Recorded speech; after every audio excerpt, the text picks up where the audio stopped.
We will call the Utility District Board meeting to order.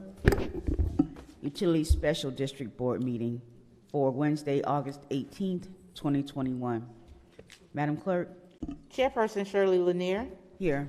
Vice Chairperson Kashamba Miller Anderson. Present. Board Member Trodrick McCoy.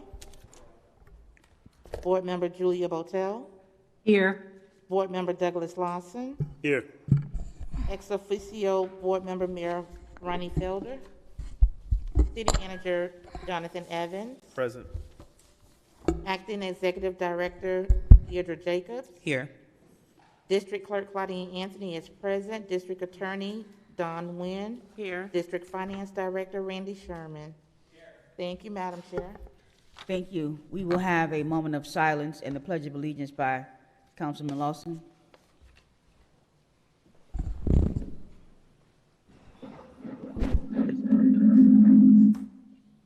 Pledge allegiance to the flag of the United States of America and to the republic for which it stands, one nation, under God, indivisible, with liberty and justice for all.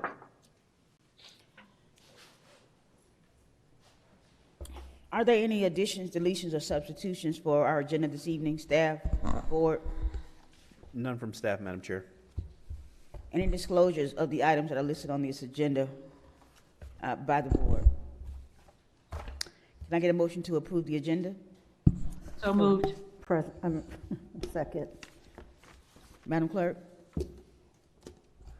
Board Member Lawson. Yes. Board Member Botel. Yes. Vice Chair Miller Anderson. Yes. Chair Lanier. Yes. We are at the section of our consent agenda. Any person who would like to speak on an agenda item, please complete a green public comment card located at the front desk and give it to the staff prior to the items being taken up by the Board of Directors for discussion. Members of the public will be given a total of 3 minutes to speak on all items listed on the consent agenda and 3 minutes to speak on each regular agenda item. The time limit for public comment may be reduced by a vote of the Board of Directors based on the voluminous nature of public comment cards. In no event will anyone be allowed to submit a comment card to speak on an agenda item after the resolution is read or the item is being considered.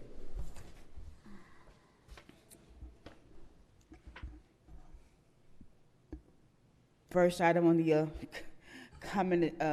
consent agenda is the minutes. Any discussion in regards to that? That's a mosquito. Can I get a motion to approve the consent agenda? Make a motion that we Motion to approve the consent agenda. Second. Very good. Madam Clerk? Board Member Botel. Yes. Board Member Lawson. Yes. Vice Chair Miller Anderson. Yes. Chair Lanier. Yes. Motion approved. We're at the regular agenda for this evening. Madam Clerk? Resolution number 23-21 UD, a resolution of the Board of Directors of the City of Riviera Beach, Utility Special District, Palm Beach County, Florida, authorizing the City of Riviera Beach Procurement Department to participate in the procurement of goods and services that have been publicly solicited by other governmental entities, authorizing the use of proprietary services, sole source purchases, annual service, maintenance and repair renewal agreements routinely used in daily departmental operations for fiscal years 2021 through 2025, and providing an effective date. Madam Chair, members of the board, there are no public comment cards on this item. The acceptance of public comment cards on this item is now closed. Move to approve the Utility Special District to authorize administration to utilize cooperative and governmental cost-saving contracts. Second. Very good. Ms. Jacobs?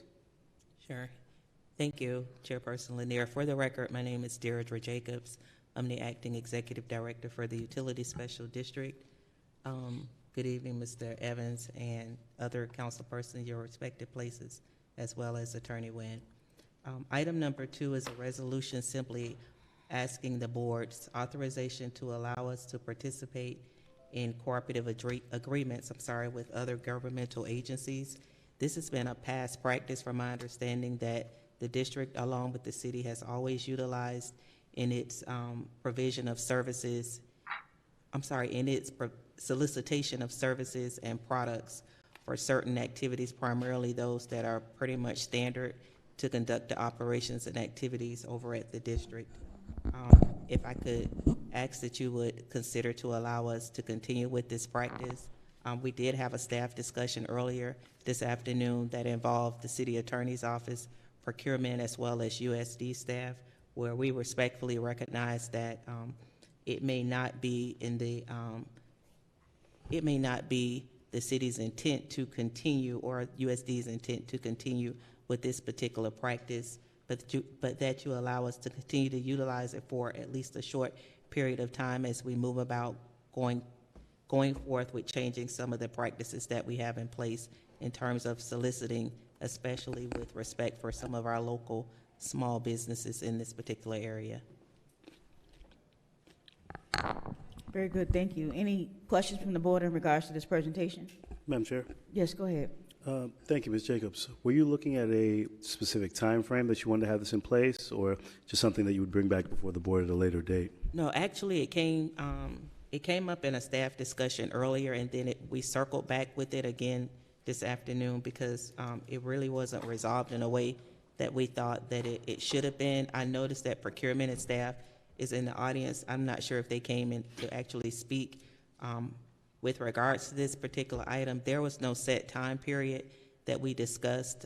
It was just made clear that as far as city administration goes, over at the utility district in particular, that it wasn't something that was popular, and that as we move forward with soliciting goods and services for the utility special district, that we think of ways where we can actually go out and start to search for businesses that are local to participate in the different operations and activities needed at the district.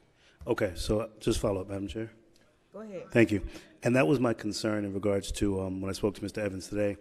Goods are understandable, but the service and piggybacking off of contracts is going to be counterproductive to our search for local and minority participation. The same reason that we're working on a disparity study.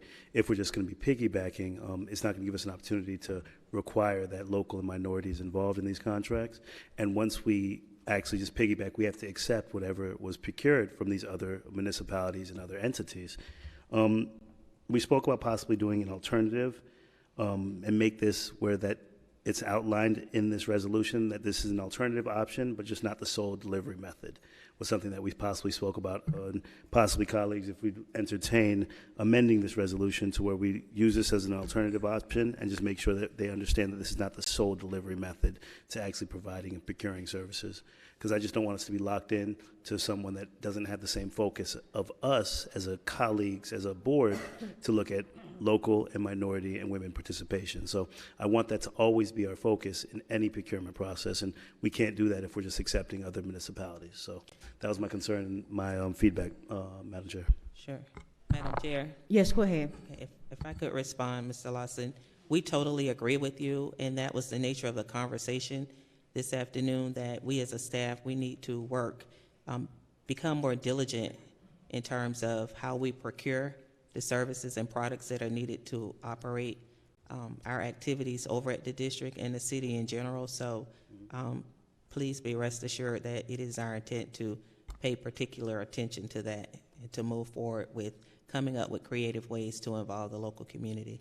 And that was the point, because I know that this administration, this staff, this council is focused on that, but we all have an expiration date. So being that we won't be here in years to come, retirements, terming out, all the details of what happened within the staff, this resolution may be interpreted differently by the next administration. So I wanted to put a caveat so that we're protected and covered at all times. Yes, sir. Thank you, Madam Chair. Yes, thank you. Madam Chair. Yes, go ahead. So, Mr. Lawson, are you looking to make a motion to amend it to include that point that you Yeah. just made? I want to just allow for my colleagues to chime in, have some dialogue, then I was just going to make a friendly amendment to the resolution. Well, for me, I'm okay with adding that. I don't want to delete anything from it, but I'm fine with adding that component on there. I agree. Because it has been in the past where, it's been frowned upon at least years back when we were doing a lot of piggybacking. And so I know that's not a direction that we want to just go and stay with. So as long as it's for a short period of time, and then if we had that caveat in there, I can support it. Absolutely. Yeah, the intent, I'm sorry, Madam Chair. Go ahead. Thank you, Madam Chair. Yeah, the intent is just to add an alternative so that this is not the sole delivery method, so that we do have the option.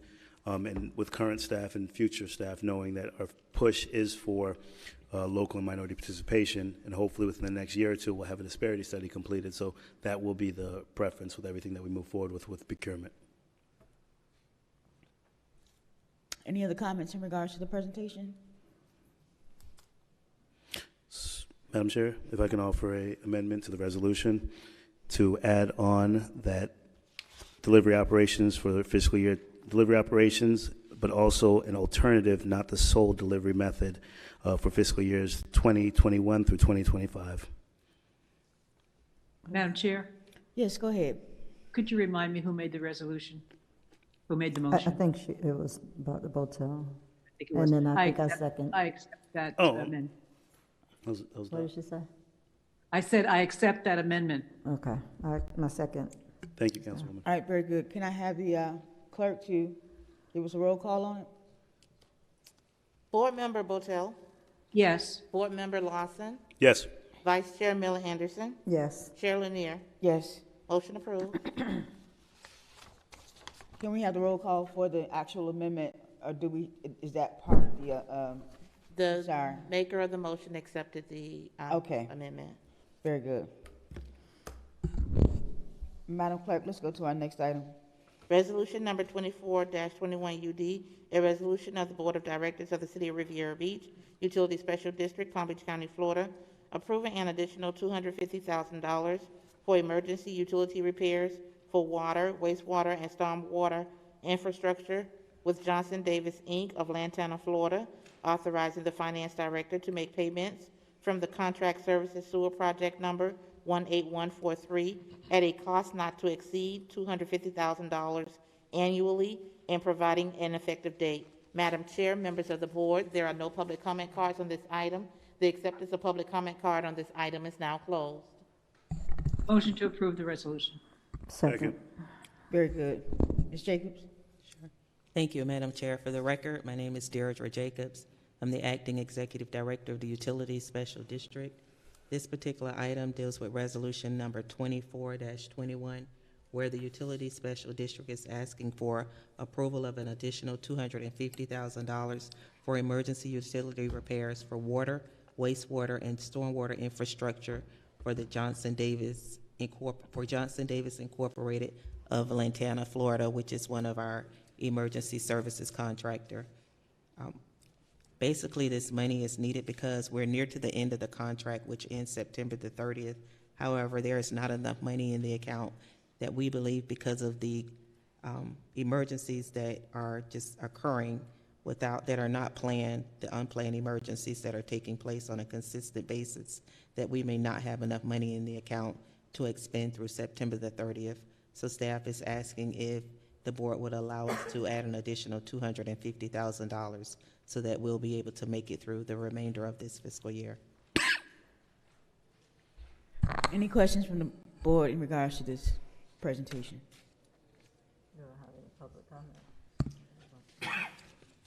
You have a public comment? No public comment. Very good.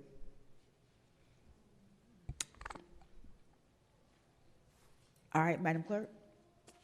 Board Member Lawson, Yes. Board Member Botel, Yes. Vice Chair Miller Anderson, Yes. Chair Lanier. Yes, Motion approved. very good. Next item.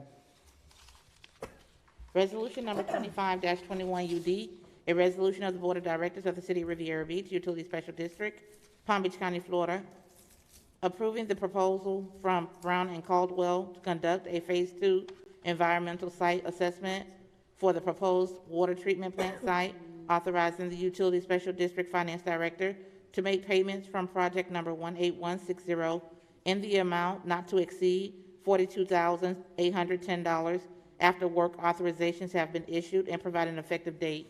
Madam Chair, members of the board, there are no public comment cards on this item. The acceptance of public comment cards on this item is now closed. I make a motion, we approve resolution number 24-21 UD. Second. Very good. Ms. Jacobs? Thank you, Madam Chair. For the record, my name is Deirdre Jacobs, and I'm the Acting Executive Director at the Utility Special District. Resolution 2521 is asking the board if it would authorize a Phase 2 environmental assessment to be conducted by Brown and Caldwell, which is one of our continuing services engineering firms, so that it can conduct an environmental review of the property wherein we'll be constructing the new water treatment plant over off of Blue Heron Boulevard and Avenue L. The Phase 1 was conducted back in January of 2020, so this will conclude any environmental assessments that are necessary in order for us to prepare for the development of the particular water treatment plant, which is hopeful that we'll be able to start that process in the next 30 days. Very good, thank you. Any comments or questions in regard to this presentation from the board? Madam Chair. Go ahead, Dr. Botel. Yeah, I just have a question for Ms. Jacobs. We visited another water treatment facility similar to the one we want to do, and the person with whom we spoke talked about hiring a hydrologist to test to sample the wells. Is that something that Brown and Caldwell would do for us going forward, or do we have to look for other firms to make that happen? Well, Madam Chair? Yes, go ahead. Dr. Botel, for the record, Brown and Caldwell is just one of the 5 engineering firms that we use for our engineering services. So in the event that we needed any type of services done, we wouldn't necessarily pivot to Brown and Caldwell. Thank you. Brown and Caldwell was primarily selected to conduct the Phase 2 because they were the engineering firm that conducted the Phase 1 assessment. Thank you. You're welcome. Mr. Lawson? Thank you, Madam Chair.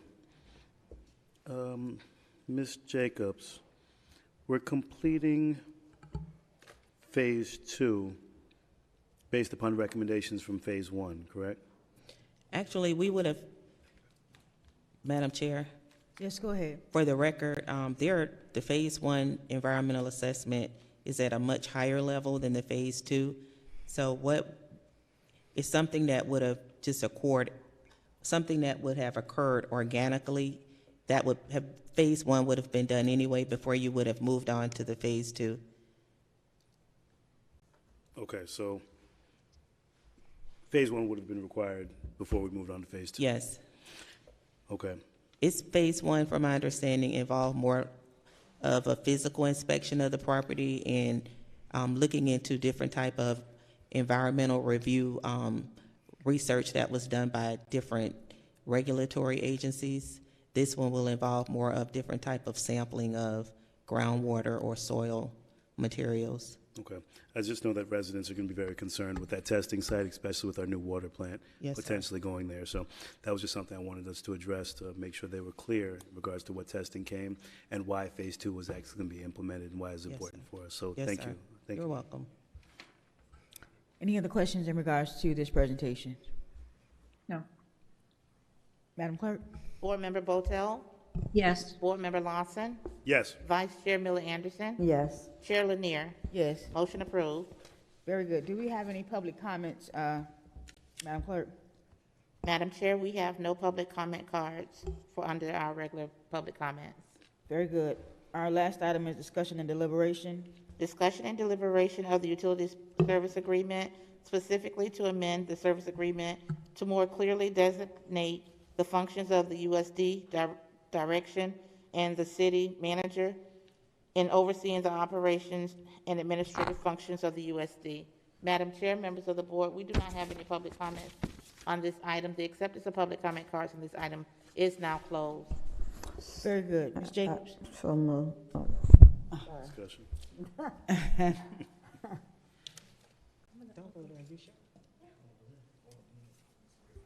Oh, thanks.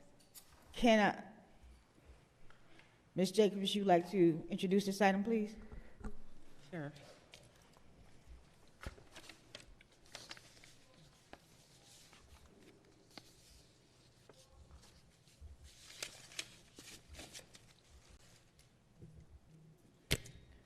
For the record, Again, I'm Deirdre Jacobs, the Acting Executive Director of the Utility Special District. This item primarily deals with the discussion to amend the utility services agreement to more clearly designate the functions of the Utility District Director and the City Manager in overseeing the operations and administrative functions of the Utility Special District, and it'll be presented by our Senior City Attorney, Mrs. Lina Busby. Thank you. Ms. Busby? Good evening, Chair. Good evening, members of the board. Let me bring you back of why this item is before you this evening. Back in March, specifically March 17, 2021, this board, minus board member McCoy, met with outside counsel in a closed session to discuss issues related to the matter of McCoy versus City of Riviera Beach. This was in the current circuit civil case that board member McCoy filed against the USD and City of Riviera Beach, naming certain employees. One of the issues discussed in that closed session was the rescission of certain budget resolutions, and that is not on for discussion this evening, but I want to advise this board that will be coming before you with this item that is on for discussion. We brought this back to you to have an open discussion in the sunshine about the direction this board wants to provide legal in amending the service agreement. So as you know, the service agreement is a little bit unclear as to which city employee is in charge of operational aspects of the utility special district and which employee should function exclusively with administrative duties. Our office does recommend amending the service agreement to indicate, that one employee, specifically the city manager, oversee the administrative functions of the USD, and that the district director oversee the operational services. The charter currently only gives 3 specific employees to the city, references the city attorney, the city clerk, and the city finance director. However, it also expressly gives this board the power to carry out the purposes of the charter and enter into a service agreement, which this board did back in early 2000s. That service agreement really should be amended to include these functions and the city manager.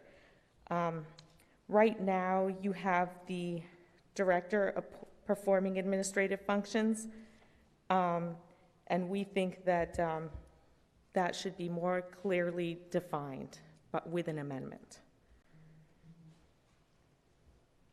So if you have any questions or if you want to open discussion about it, we can do that to see where the board is regarding that issue. Madam Chair? Madam Chair. Go ahead, Ms. Miller Anderson. I'll come back to you, Ms. Botel. Thank you. I agree with the recommendation that you gave, and the reason being is that that is just the way we have operated, and there has not been an issue that I'm aware of. And I think that it just wasn't, it may have been in place that way to have occurred the other way, but it has never operated that way. And I haven't seen where it's an issue by separating it. So I support your recommendation. Very good. Dr. Botel? Thank you. Ms. Busby, and I guess this is also for Ms. Jacobs, what would the legal and financial ramifications be of putting the utility district totally back under the city? By which we would eliminate essentially the utility board and have the city council be simply making the decisions for the utility district, for the utility. Could someone address that, please? Well, first, Chair, may I? Yes, go ahead. Thank you, Chair. First, I will point out that it is a dependent special district, and it was created as such pursuant to the Florida statute that has financial implications, and I think that the finance director would have strong opinions against doing that. Since the finance director is not here. Oh, No, Madam Chair, he is here, and I think he would have a position on that. Okay, I would like to hear his position before you make that comment for him.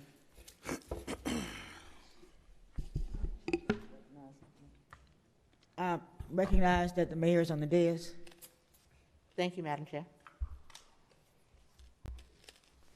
Good evening, everyone. Randy Sherman, Finance Director for the Utility Special District. If you recall, we made a presentation back in April when we were talking about the new plant and so on, and I went back and gave a little bit of the history. And I pointed out that in 2004, when they did this, all of the good things went to the city. And all of the bad things really resided or stayed with the district. I actually think that bringing it back to the city is really probably the right thing to do.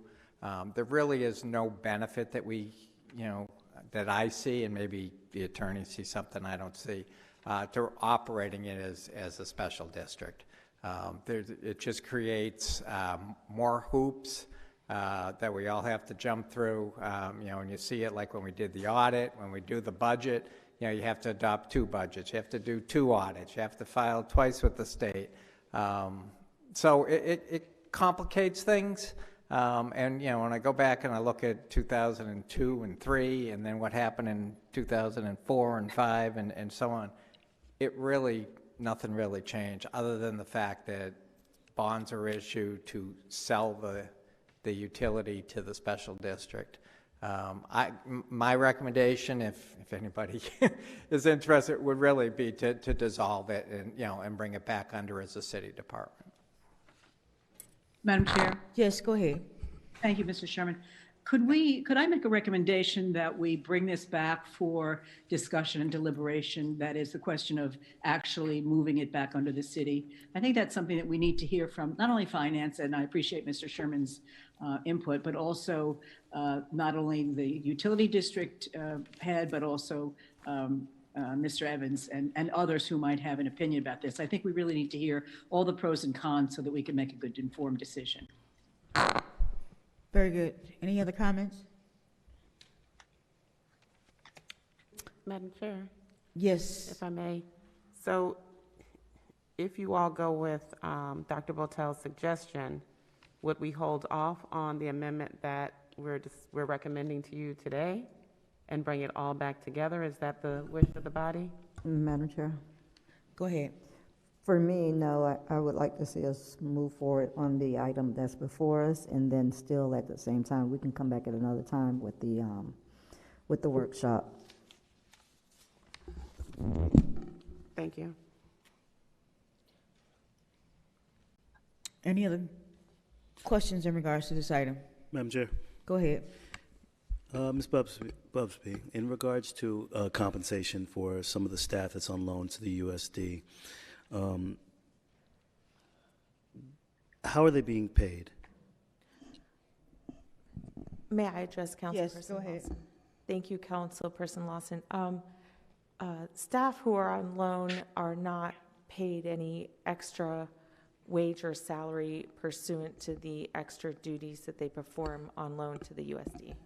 Okay, so I guess my question and concern, this may be Mr. Sherman, if they're doing the services of the USD, can they legally be paid by the city while they're working on the special district of the USD? Mr. Lawson, and you and I talked earlier, and I asked Mr. Sherman that question, and he may want to explain a little better than I could about the finances, but the district does pay the city for the use of those employees from the district's budget. If we could, Madam Chair, hear from Mr. Sherman.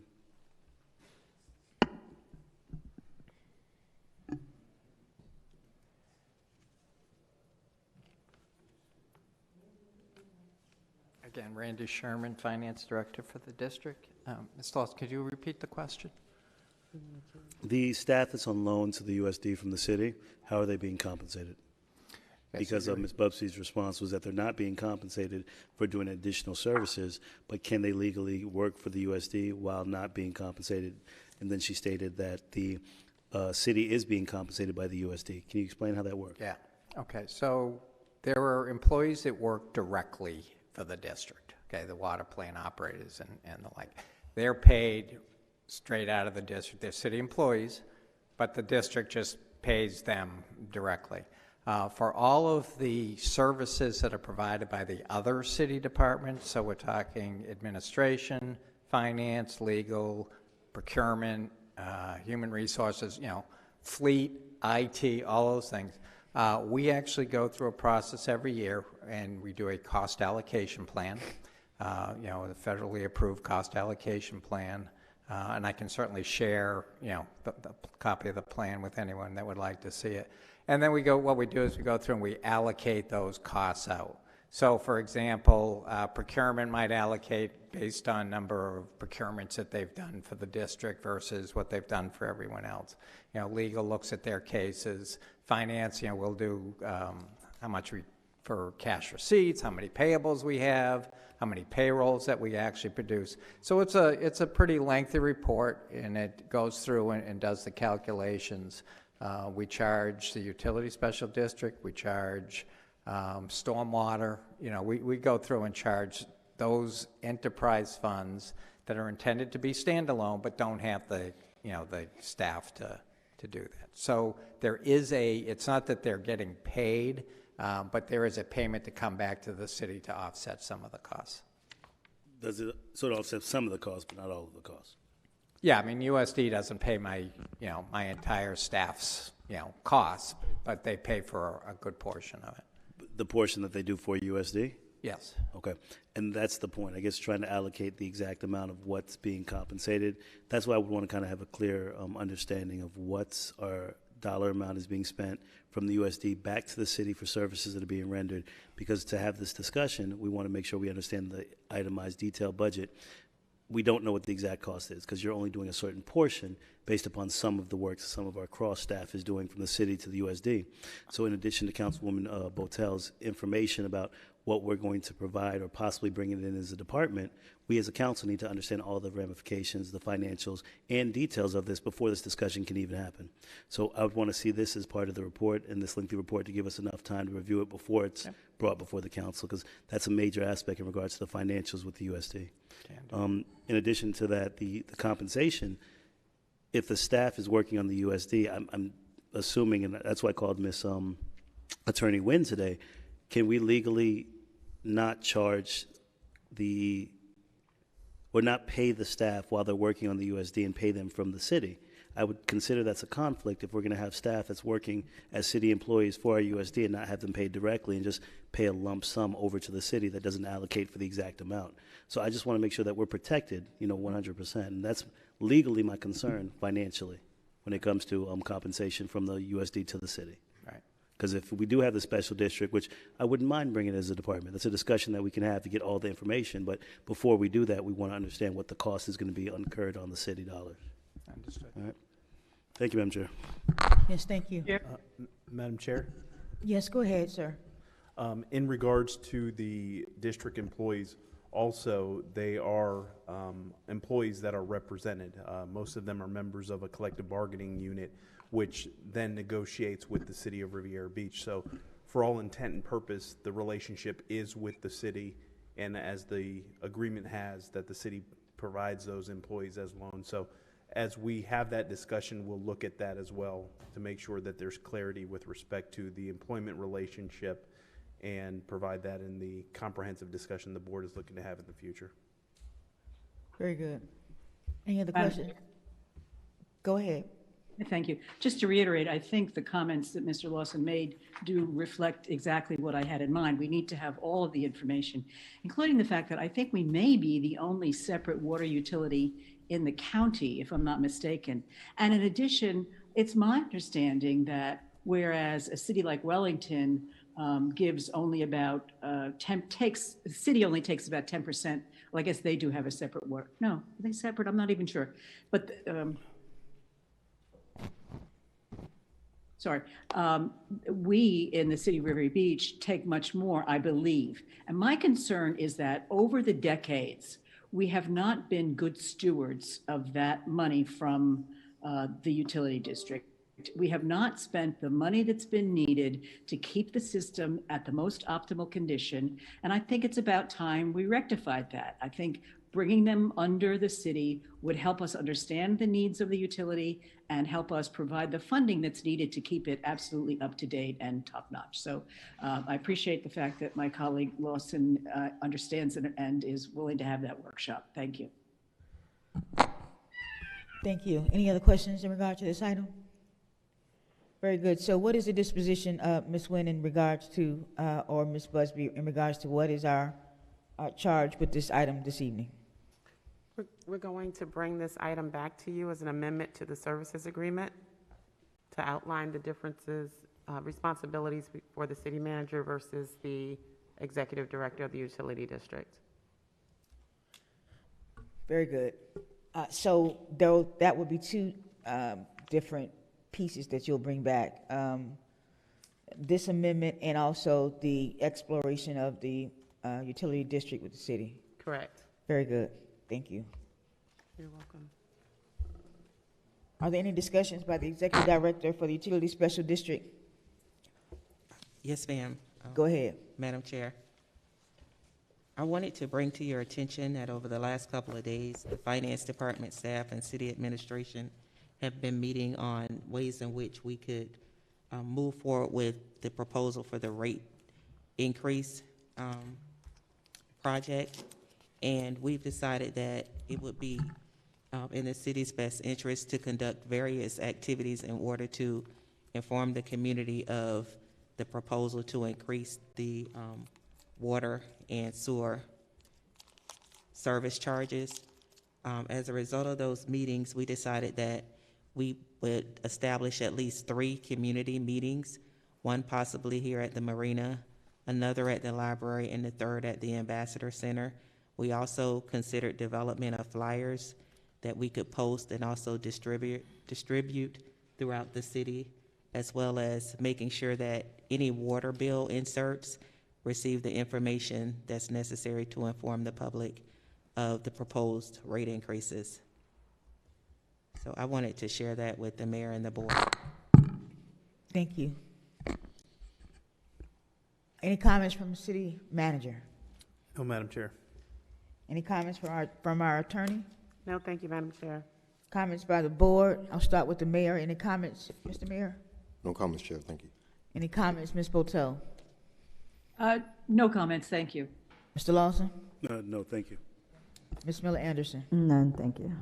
None for me. This meeting is adjourned. We will resume our city council meeting in about 8 minutes.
Call your name.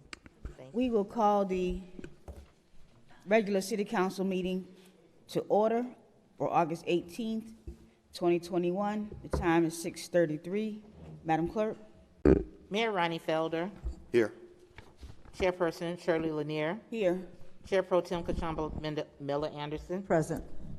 Councilperson Troderick McCoy, Councilperson Douglas Lawson, Yes. Councilperson Julia Botel, Here. City Manager Jonathan Evans, Present. City Clerk Claudine Anthony is present, City Attorney Don Nguyen. Here. Thank you, Madam Chair. Thank you. We will have a moment of silence led by the Pledge of Allegiance by our mayor.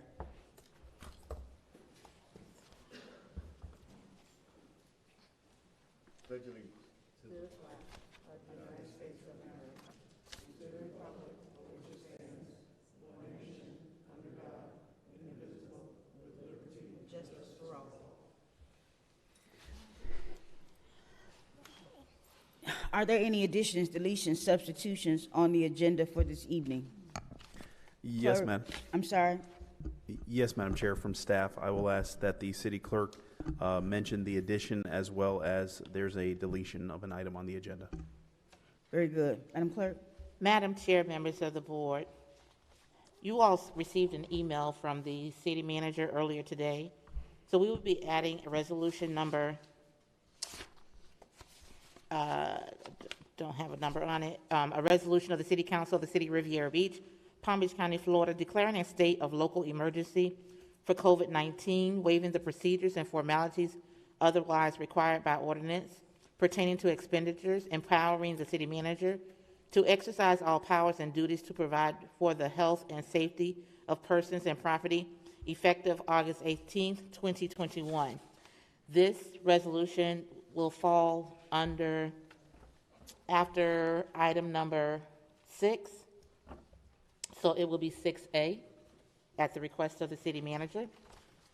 Also, Madam Chair, members of the board, I do not see Ms. Link present this evening, so I'm requesting that item number 6 be deleted from the agenda, as well as item number 11. Item number 11 was predicated on the presentation from Ms. Link regarding her suggestion of the county canvassing board, serving as the canvassing board for the municipal elections.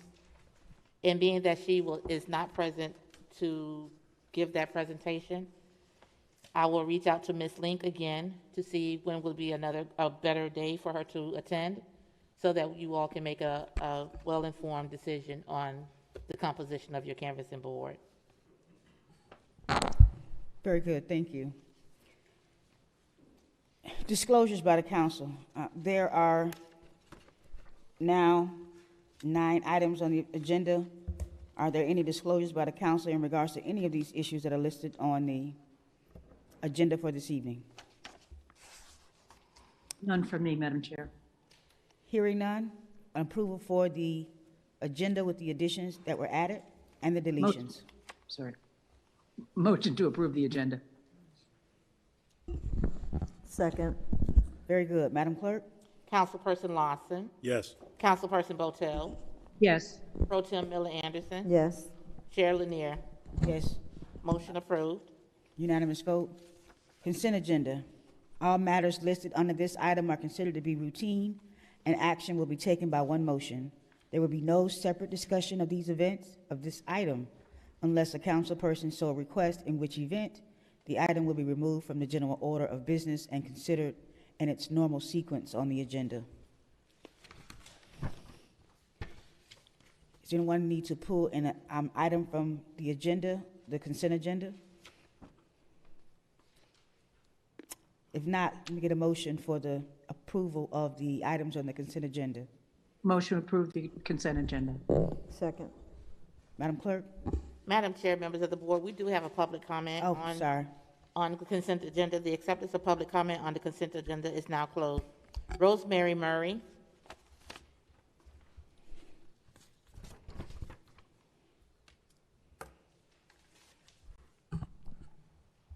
Hi, good evening. I'm here to talk on the daycare center And there was just a couple of things I wanted to have clarified as to who actually applied. There appears to be two names there, Salt Lake Property and a ministry. And then the other thing that I have a question about is the landscaping being 2 years, where everybody else is held to landscaping within 120 days. That's your comments? Yes, that's my comment. Oh, and also, yes, I wanted to add something else. Sure. That I'm in the area quite a bit and drive by. It doesn't seem to be an appropriate area to have children there. There's a supermarket that's directly across the street on the corner, and the other day a man came out and was urinating right there on the street right in front of everybody. And it seems that I'm not sure how the parking situation is either.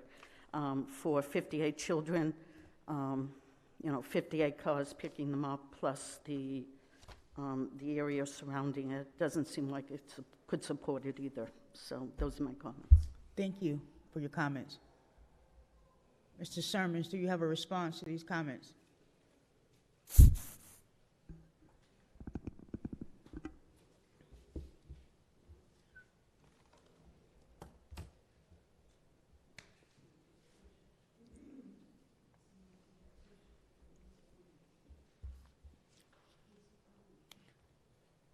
Good evening, Madam Chair, members of the council. I am Clarence Sherman, Director of Development Services, for the record. The comment about the bond for landscaping, that is our typical language that the applicant, after approval of all inspections on the property and before they get their certificate of occupancy, they must provide us with a landscaping bond in case any vegetation that they plant dies within 2 years, that it can be replaced so that that site plan reflects what was approved by council if it happens before the period of that bond. So that is standard language. As far as the application, I believe she is seeing the owner of the property and then the applicant's name reflected on there. Very good. And she talked about parking as well. I don't recall the question related to parking. Was it how it works on the site? Yes, yes. They have a drop-off area near the west end of the building for this property. So because of the constraints on the site, they won't have a pull-up drop-off type lane, but they do have a parking configuration where persons could pull into the spaces and drop off their children and move on that way. Very good. Before she leaves, could you give her your card if she has any other questions? Absolutely. Thank you so much.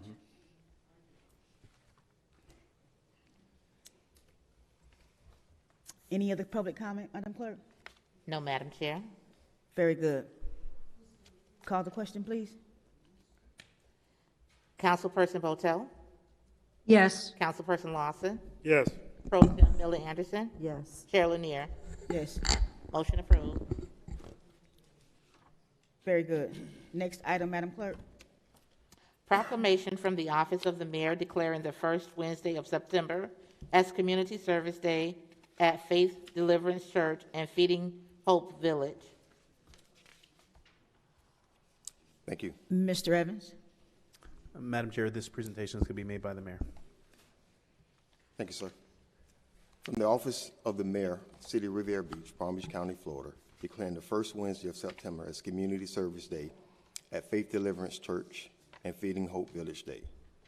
Whereas Faith Deliverance Church and Feeding Hope Village believes a thriving community is essential for the growth and prosperity of the City of Riviera Beach, and whereas an active and effective community-based ministry, Faith-Based Deliverance Church and Feeding Hope Village is a key component to our city's faith-based, vibrant businesses, community, and whereas since developing a desire to give back to Riviera Beach community, Faith Deliverance Church and Feeding Hope Village volunteers under the leadership of Pastor Oscar and First Lady Diane Lewis has worked tirelessly to support local residents through a nutritional, food pantry, employment skills training, helping residents apply for Medicaid, Medicare, and cash assistance.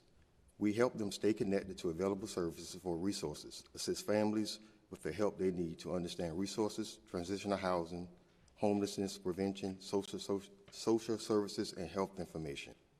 And now, therefore, be it fully resolved that I, Ronnie L. Felder, Mayor of the City of Riviera Beach in Palm Beach County, by the power vested in me by the residents of Riviera Beach, do hereby proclaim the first Wednesday of September as Community Service Day in Riviera Beach, and implore all citizens to join me in recognizing professional internal auditors for their contribution. In witness whereof I have hereunto set my hand and caused the official seal of the City of Riviera Beach to be affixed on this 18th day of August, 2021 AD. Thank you, Mayor. Next item, ordinances on second and final reading, number 7, Madam Clerk. Madam Chair, prior to going to ordinances on second reading, under the additions and deletions. Oh, that was the item for the state of emergency. Yes, ma'am. And so I'll read the heading into the record again. Okay. A resolution of the City Council of the City of Riviera Beach, Palm Beach County, Florida, declaring a state of local emergency for COVID-19, waiving the procedures and formalities otherwise required by ordinance pertaining to expenditures, empowering the city manager to exercise all powers and duties to provide for the health and safety of persons and property, effective August 18th, 2021. Very good. Mr. Evans. Madam Chair, members of the board, just an intro to the item, then I'll ask Fire Chief John Curt to provide a presentation. Because of the numbers that we're seeing and the significant increase of COVID positive cases and how it's impacted our workforce, we think that it's appropriate that we take some measures to ensure that we can protect the health, safety, and welfare of the workforce. We are looking at other opportunities to implement policies that better preserves our workforce, even modifying schedules and looking at the possibility of going to a remote status. But we are looking at what our peers are doing. We have seen the county move forward with a emergency declaration, and we're asking that the board consider the same action in front of you this evening. Fire Chief John Curt will talk about some of the things that we are doing as an agency, but some of the challenges we have, and then some treatment opportunities that will be available to our residents that we're excited about to help combat COVID. So without further ado, I'm going to turn the presentation over to Fire Chief John Curt. Madam Chair, members of the board, prior to Chief Curt speaking, we need a motion to approve the resolution which has been read into the record. So moved. Second. In addition, we do have public comments on this item. The acceptance of public comment card on this item is now closed. Very good. Chief Curt, Curt, we'll take a public comment after his presentation. Thank you. Go ahead. Thank you. Good evening, Council, Mayor. Want to talk to you all a little bit about what's going on. This has been a very hectic beginning to the week as it relates to COVID-19. Right before this meeting, I was actually listening to Palm Beach County's school board is having a meeting, and we expect some significant changes for schools. But some of the things that we're dealing with right now is everybody who's been watching the news in the Delta is dealing with the Delta variant. Right now, 93.3% of all new cases are the Delta variant. And understanding that it is extremely much more contagious related to that of chickenpox, it's actually 60% more contagious than the original version. Just this last week in the state, there have been 151,415 new cases. The positivity rate is now up at 19.3% over the last week. In Palm Beach County last week, we are looking at 9,159 new cases. And please understand, at the height of this pandemic, 6,000 was some of the biggest numbers we were seeing. And we have eclipsed that and many other records since the onset of this new variant. The positivity rate here in Palm Beach County is at 17.8%. Talk a little bit about the vaccination front. 69% of Palm Beach County is vaccinated. However, those numbers are skewed by the elderly because over 90% of our elderly in Palm Beach County are vaccinated. So they skew that number of 68%, and we are still dealing with issues of the young and middle aged being unvaccinated. For our community who's looking to get vaccinated, we always have opportunities at Walgreens on Blue Heron and Broadway. We also have the Walmart on Silver Beach and Congress.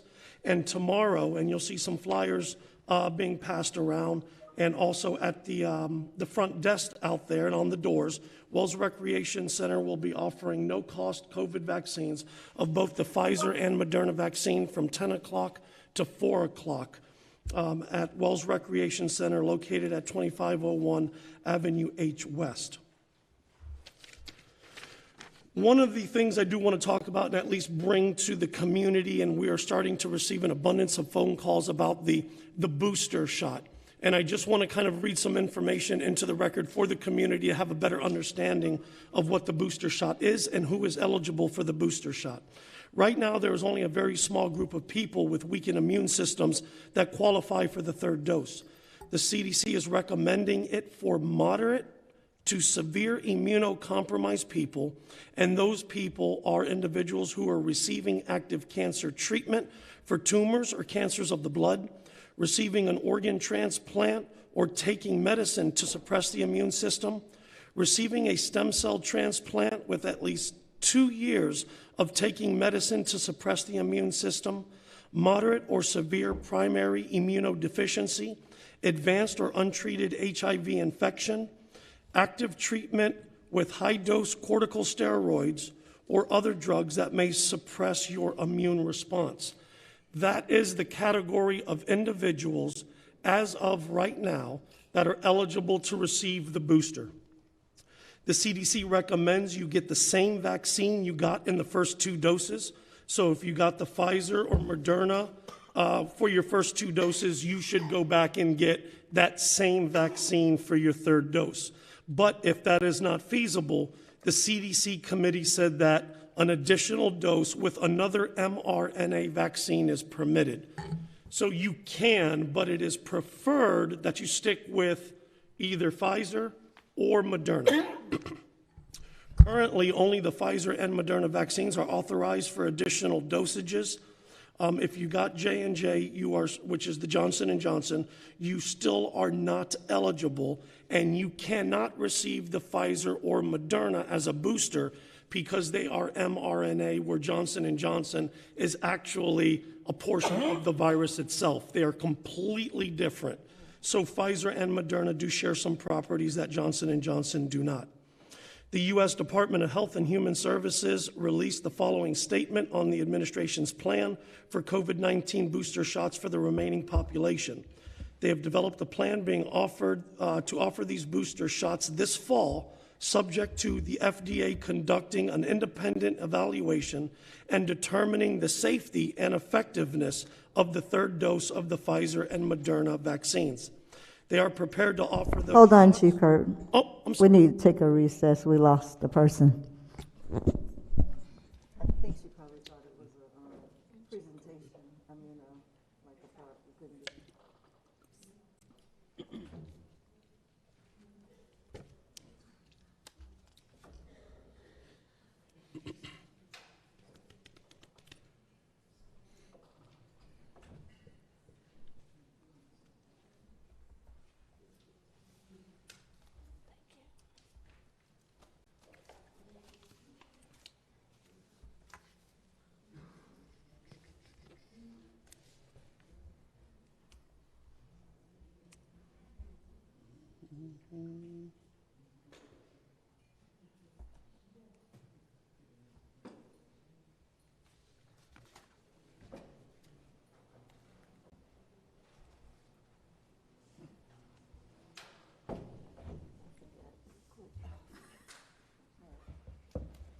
All right, Chief Kurt, we're back, Walker. Sorry about that. That's okay. Went down the wrong pipe.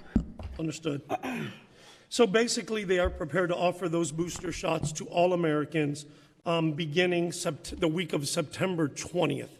But they are still asking for individuals to wait 8 months since their last shot.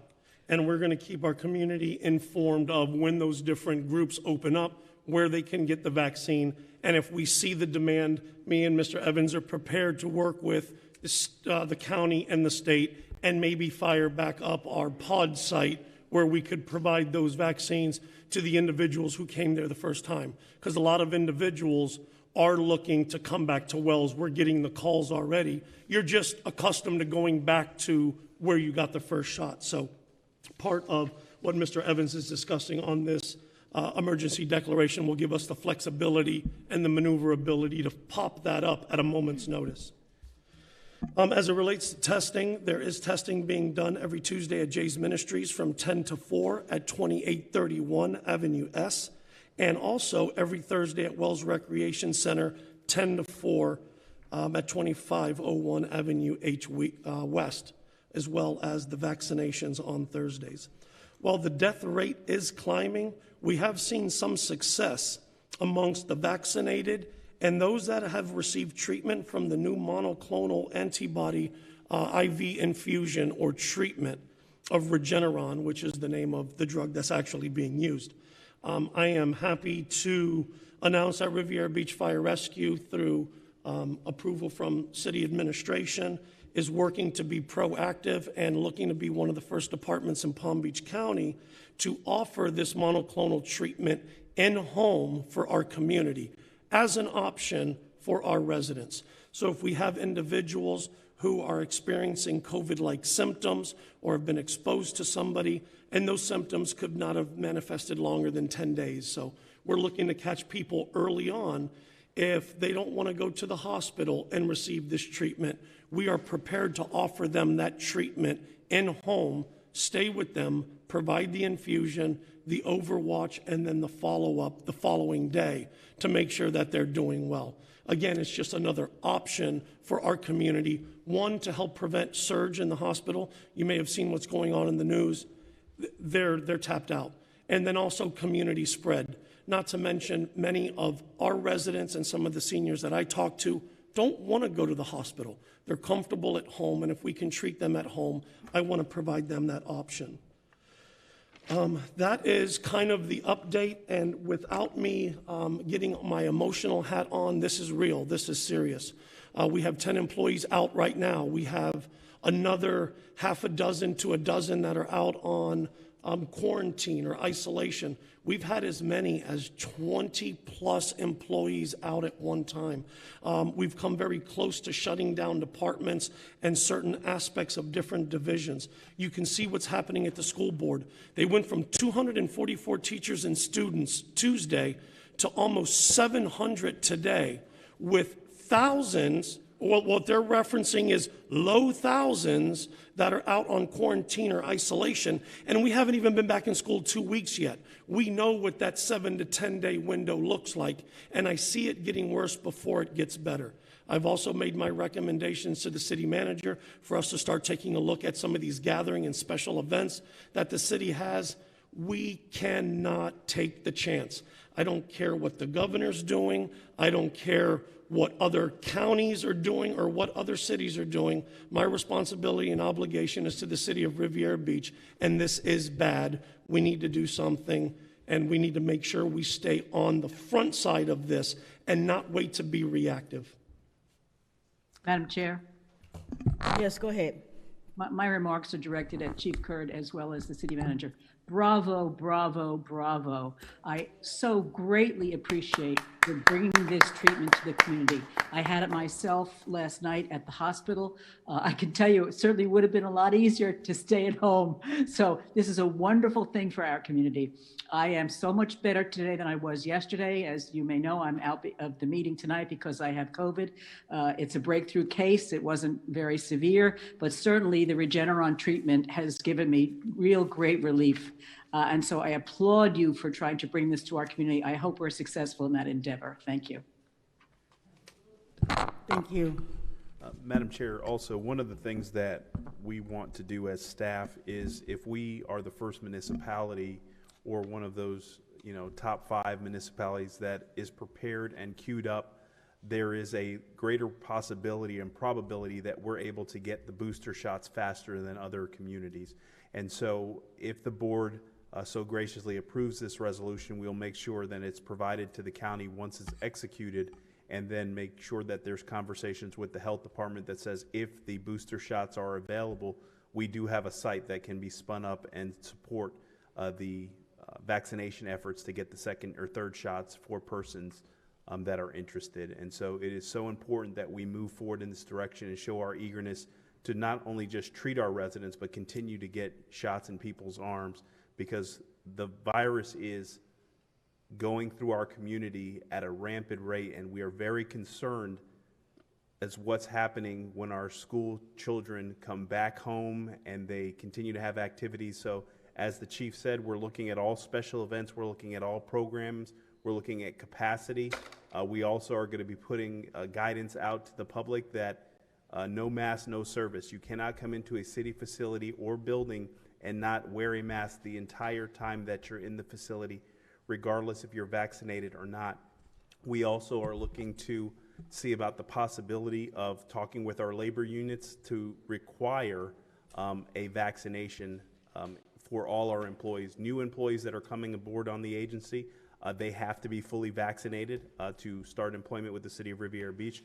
We also created a program whereby in the event somebody is vaccinated and they do test positive, that we created a sick leave bank that they can utilize.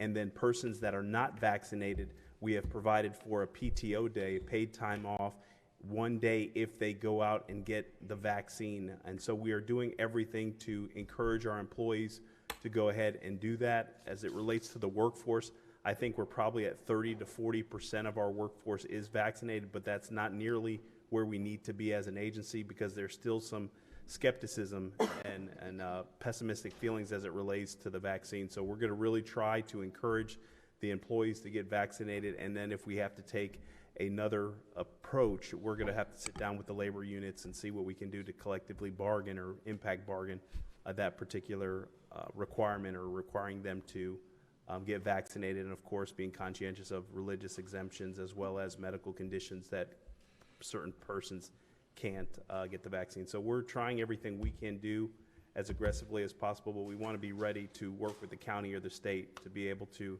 not just put shots in people's arm, but also to treat our residents that are at home with this treatment that the chief had mentioned in his presentation.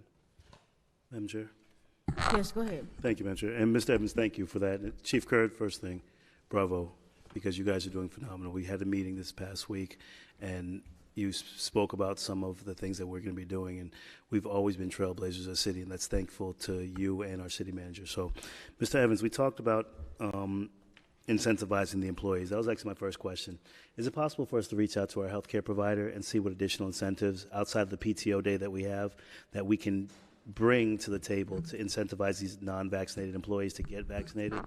Whatever it takes to kind of support that cause, to say, listen, it's going to be better off for our insurance provider, it'll be better off for the city if we get these employees vaccinated in addition to the PTO day. Madam Chair? Yes, go ahead.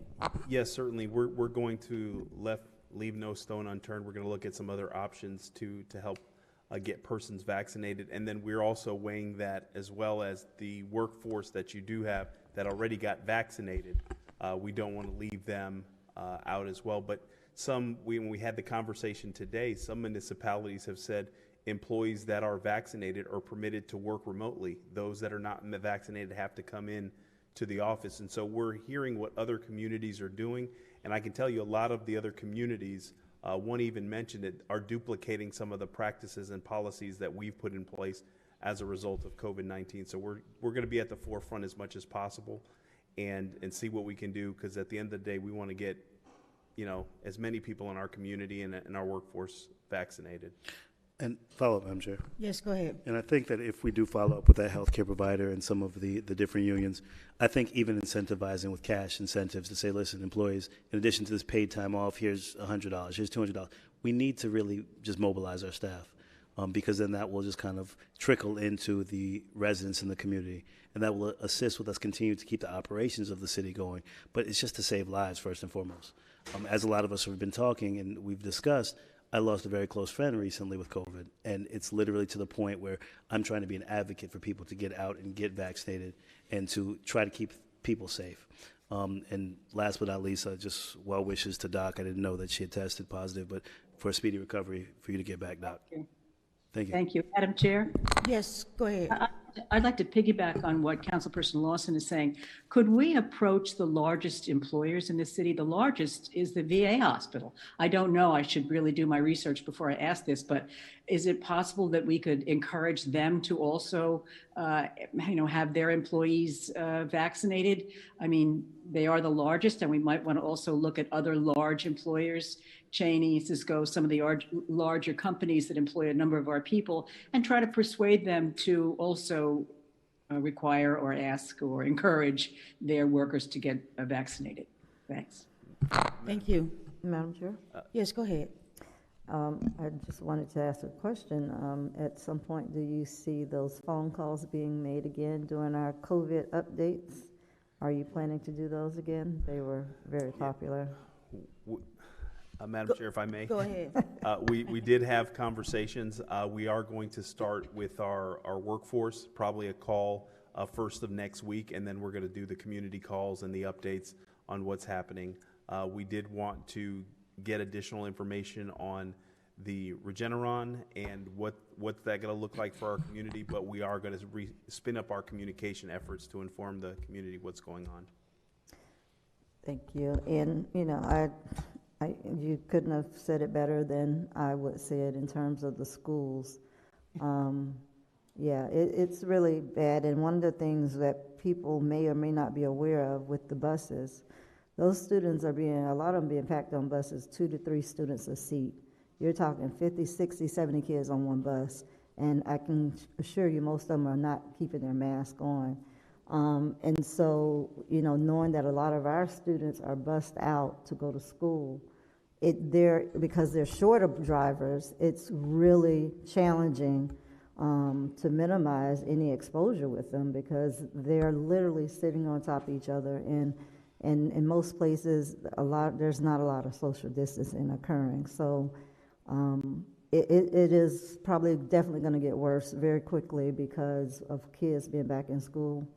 Because it's just, I mean, it's no fault of their own or anyone because we all are having to go, but it's not looking pretty in the schools. So I expect in a couple of weeks that our numbers will be really, really high. And I'm sure everyone else probably who's watching the trends are going to understand why that happened. So all I can say is, you know, continue to wear your mask, and that's why I never stopped. I'm now wearing 2 masks when I'm at work. So I'm glad you all are doing something and trying to get something to be proactive because it's bound to get much worse. I can say that. Very good. Is that it, Chief Hurd? Yes, ma'am. Thank you so much. And piggybacking off of the, and kudos to the city manager and to you, Chief Hurd, for continuously being able to keep us on the cutting edge of making sure that this community is safe. I also wanted to say that the Regeneron, you know, bringing it to the city would be wonderful in terms of people who do end up getting COVID. But there's also a couple of sites at Westgate Park and Baptist hospitals for people who want to get that treatment. And also, there's an infectious disease doctor. He came to present to us early in the pandemic, Dr. Osiyama. He's off of 45th Street and Metro Center. He has an infusion center as well for the monoclonal antibodies. But those things work miracles in terms of people who tested positive, who get to the treatment early, and working in public health, dealing with people who are HIV positive, people who have compromised immune systems. These are the kind of things that people need to know and also to be in a position to take advantage of it. So please keep us abreast of when we will be having the opportunity to get our booster shots for our community. I will. Thank you. Thank you so much.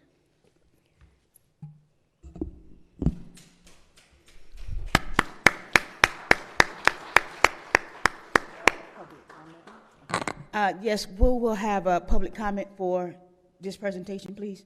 Bessie Brown.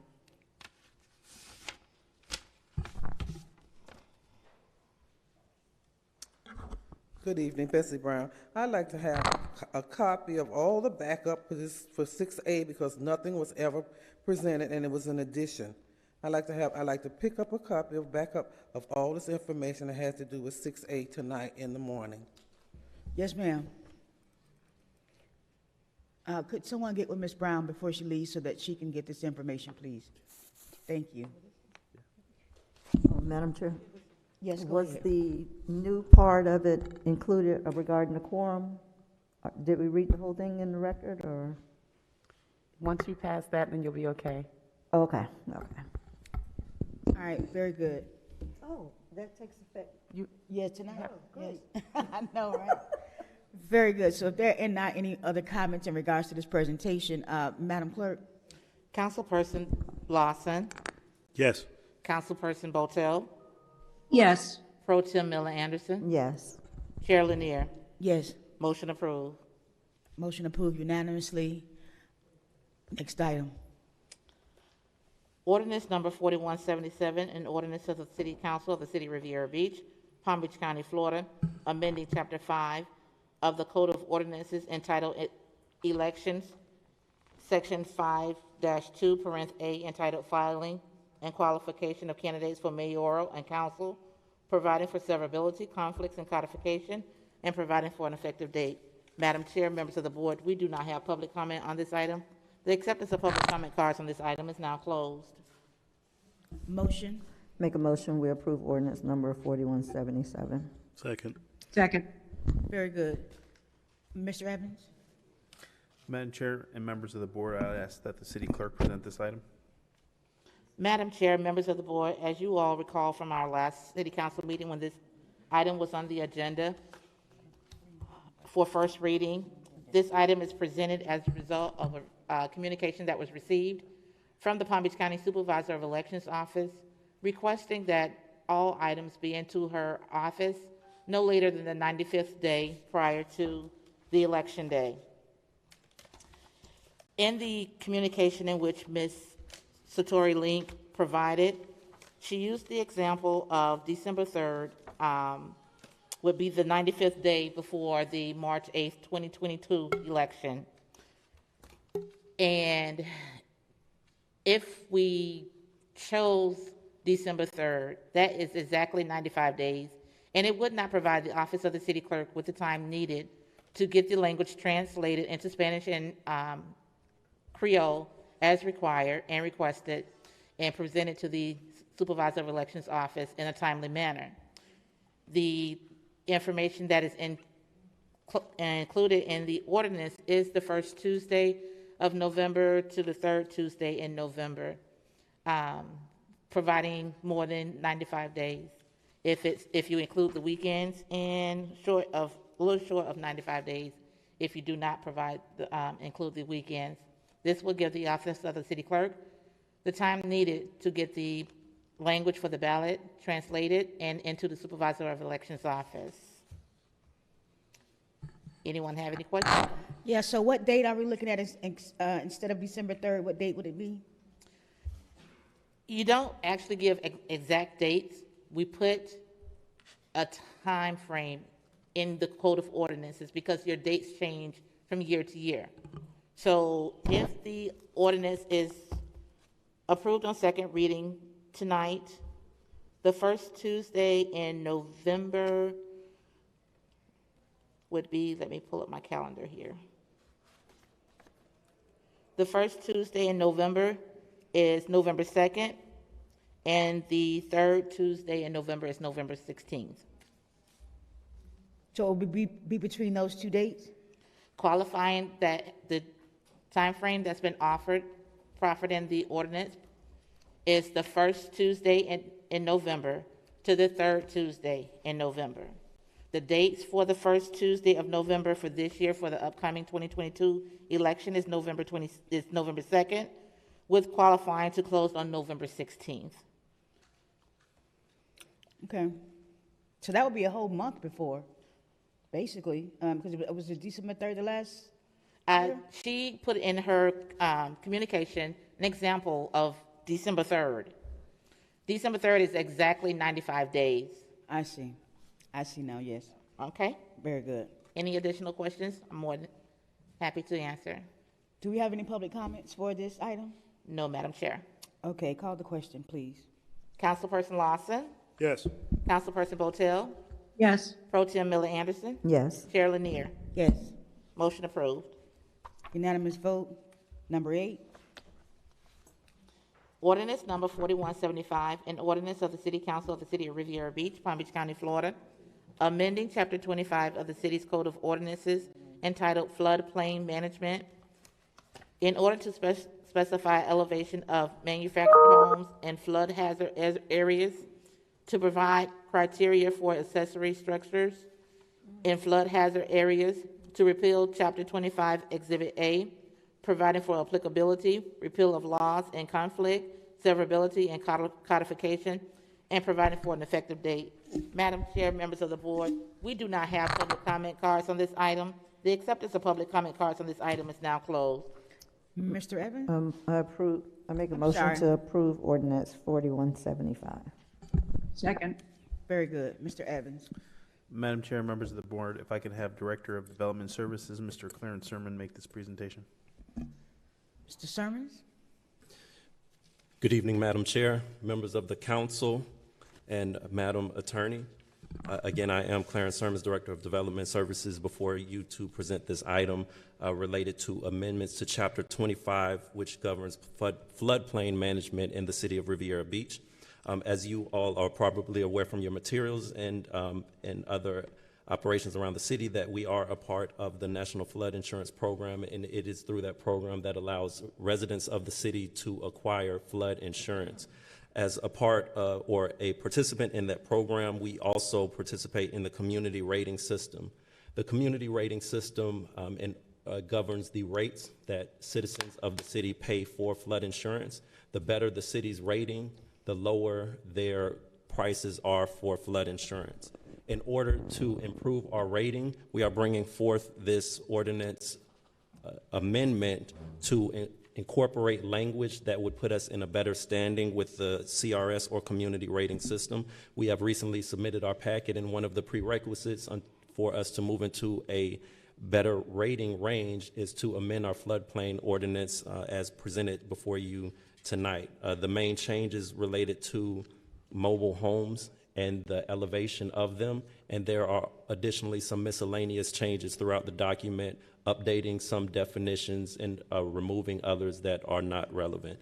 I am with you along with our building official, Mr. Michael Grimm, in case you have any questions related to this item. Very good. Are there any public comments? No, Madam Chair. Any question from the board in regards to this presentation? Very good. Madam Clerk? Councilperson Lawson? Yes. Councilperson Botel? Yes. Pro Tem Miller Anderson? Yes. Chair Lanier? Yes.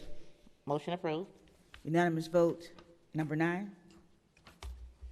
An ordinance of the City Council of the City of Riviera Beach, Palm Beach County, Florida, amending Chapter 31 of the city's Code of Ordinances entitled Zoning, Article 1, in general, Section 31-1, definitions, by amending the definition of height of building to read height of building means the vertical distance measured from the minimum required floor or 18 inches above the crown of the road, to parent A, the highest point of a flat roof, parent B, the deck line of a mansard roof, parent C, the average height between eaves and ridge for gable, hip, and gambrel roofs, or parent D, the average height between high and low points for a shed roof, parapet walls intended to provide screening for rooftop mechanicals may extend not more than 5 feet above the allowable height of a building,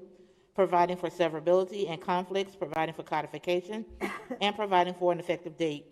Madam Chair, members of the board, we do not have public comment cards on this item. The acceptance of public comment cards on this item is now closed. Make a motion, we approve ordinance 4174. Second. Very good. Mr. Evans? Madam Chair, members of the board, if I can have the Director of Development Services, Mr. Clarence Sermons, make this presentation. Mr. Sermons? Thank you again, Madam Chair, and thank you, Mr. Manager. I am again before you to present this additional ordinance amendment that also relates to our city's resilience in situations of flooding. This current item before you amends how we measure building height. The measurement of building height has evolved over the years because of flood mitigation efforts. This item before you removes the minimum requirement from where the base of the building is measured to the height. Each zoning district has different height maximums. However, those that are in flood-prone areas have a higher base flood elevation that the building must start from. And those buildings are penalized in their height because of where we measure from, which is the lowest point.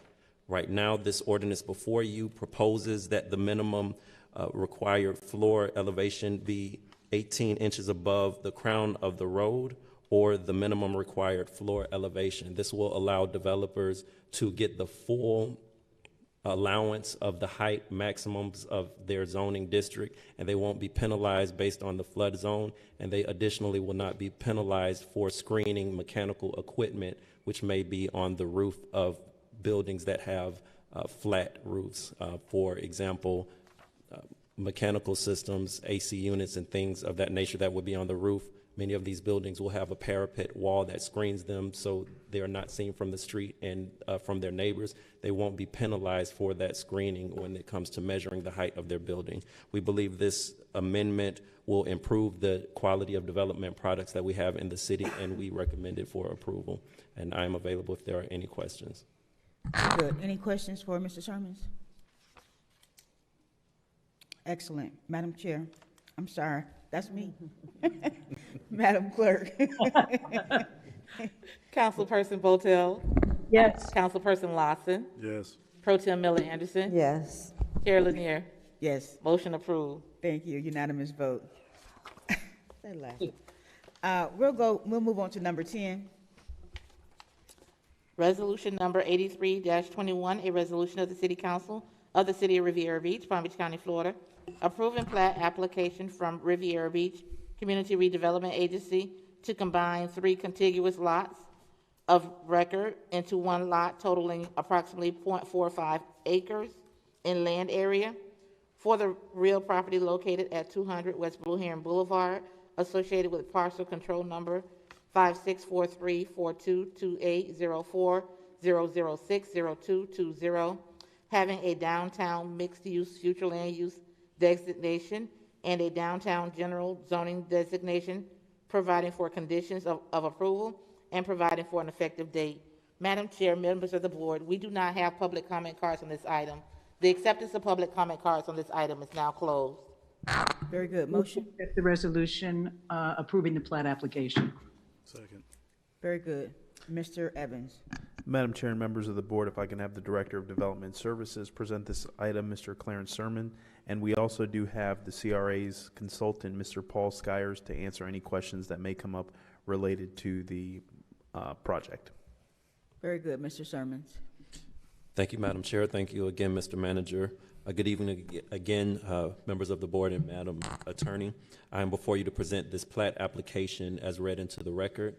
The boundaries of the property in question for your vote this evening is circumscribed by the red line on the screen before you. The land use is downtown mixed use. The zoning is downtown general. The application and the document has been reviewed by city staff as well as our consultant team to ensure that the proposed plat meets all of the city and state regulations governing them.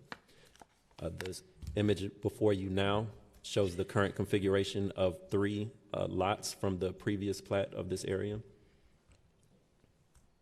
This is page 1 of the proposed plat document. Page 2 showing the newly created lot of record if this resolution is approved. And staff's recommendation is to approve the proposed plat application before you this evening. Very good. Any questions for Mr. Sherman in regards to this presentation, or the consultant that is present for any questions? Very good. Madam Clerk. Councilperson Lawson. Yes. Councilperson Botel. Yes. Pro Tem Miller Anderson. Yes. Chair Lanier. Yes. Motion approved. Very good. We're at the end of our agenda. We have public comments that is for 7:30. If it's the pleasure of the board, we can move forward with those public comments. Yes, Madam Chair. Yeah. Okay, very good. Madam Clerk. Madam Chair, will you read this heading into the vote, please? Yes, ma'am. Please be reminded, the City Council has adopted rules of decorum, public comment during official meetings, which has been posted at the front desk. In an effort to preserve order, if any of the rules are not adhered to, the council chair may have any disruptive speaker or attendee removed from the podium, from the meeting, and/or the building if necessary. Please govern yourselves accordingly. Public comment shall begin at 7:30 unless there is no further business of the City Council, which in this event it shall begin sooner. In addition, if any item is being considered at 7:30, then comments from the public shall begin immediately after the item has been concluded. Any person who would like to speak during public comment, please fill out a public comment card located at the front desk and give it to the staff before the public comment section is announced. Madam Clerk. Cindy March, Kent Pollock, Margaret Shepherd.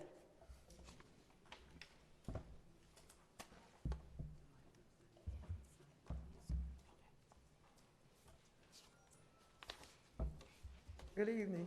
First of all, I want to thank Mayor Rondefelder. I went to the preschool event for the preschool, and one of my nieces won one of the raffles for $1,000 for her kid for preschool, Bright Child Academy. So I just want to say thank you. And this is what we need here in our city.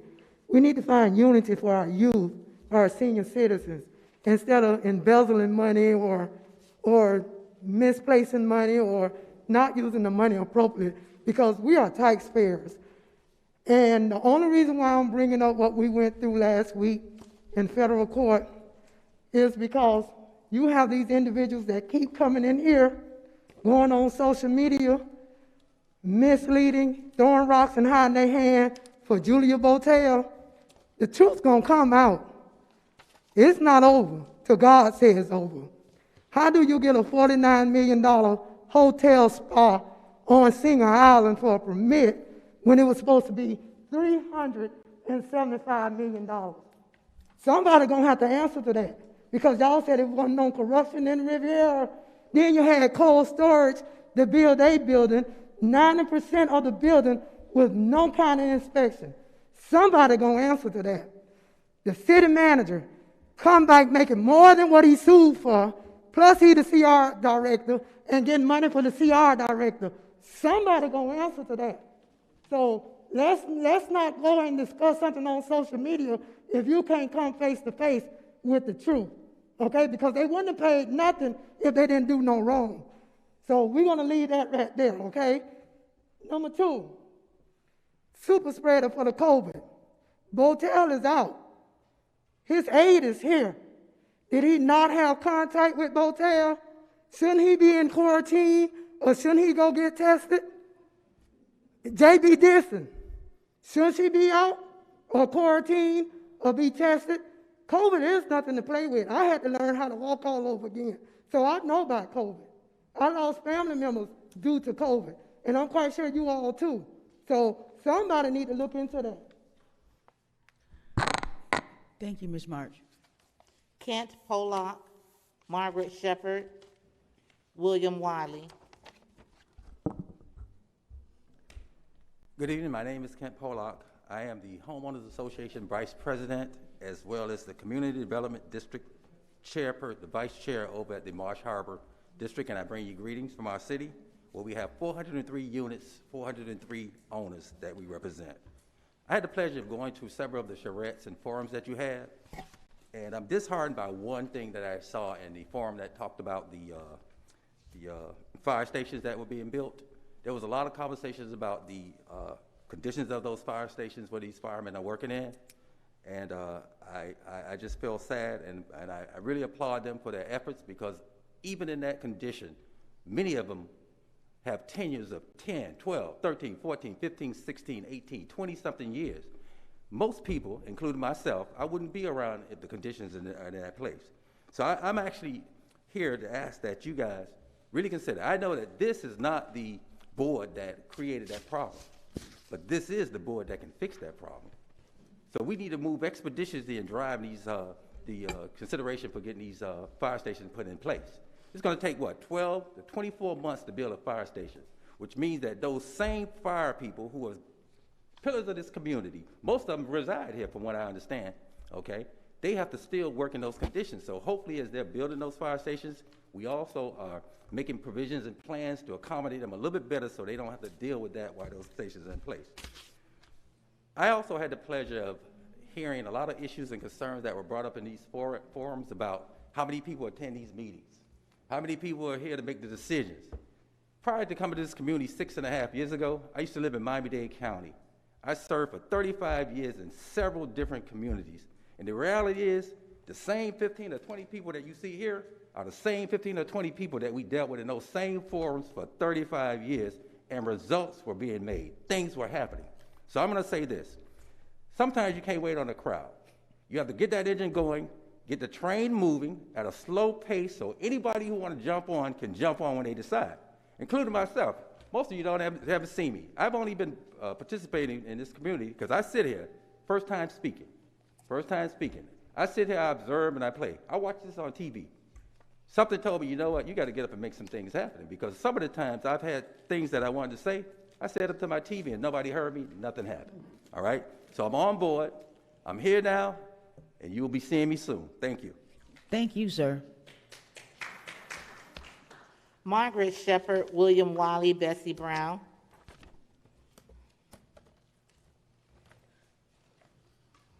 Margaret Shepherd, Riviera Beach. You know, I wanted to talk about something else, JB and Dr. Botel, and I'll come back, and I wish her well. I wish Dr. Botel well. I thought it was all over. I thought it was just all over. When the judge renders a decision, it should be over. We continue with these threats of whoever coming for you. They coming for you, they coming for you. It makes me dizzy to just continue to talk about the past. It's over. We have an illustrious attorney here, I think two of Mrs. Busby. And if nothing else, this city has got to move on. If you want to shoot the mule in the foot, continue with this. Because all people are doing the social media, if I didn't get 10 calls before I walked out of the house, what is the problem? It's no problem. We had idiots, you just have idiots. I tell my children all the time, whatever happened, it's happened, and you must move on. It's time to move on. You're dead weight, not to us, yourself, because we're moving forward. We are making stands, and I thank the gentleman for coming, because it's the squeaky wheel. If you sit at home and talk to yourself, you'll end up talking to yourself, and then they'll take you to the nut house, and they'll say, he's talking to himself. So why would I sit in the room? I could take my 3 minutes, and I could tell the people in La La Land, it's time out for this foolishness. If it's something going on your property, it's up to you to talk about. It's not up to me, because I don't live into your neighborhood. If it's something going on, now it's the imagination running away with you, and that's what's happening. The imagination running away. I said to this lady, I don't even know her. Her name was Anna something, and she was on the blog, and I said, did you take your medication? What did I say that for? Oh, my God. She said, you getting some free from the city? The city is, I'm like, what the hell is the city giving me? What the hell? I immediately, bam, I got her off my Facebook. Tell the truth. My daddy said, tell the truth. And the lie you about to tell, you will not remember that lie. He was right. That brother was right. I learned one thing. Try to skip around my daddy. But now I'm a grandmother. And when they tell me lies, I look at them. I see you're a liar. You're a liar back there. And it's time to move on. Oh, I'm so upset. Thank you so much, Ms. Shepherd. Thank you.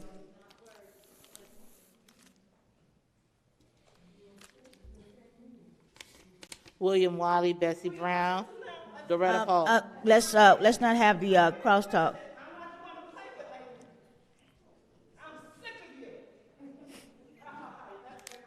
Okay, we got our next resident to come forward. Let us move forward, people.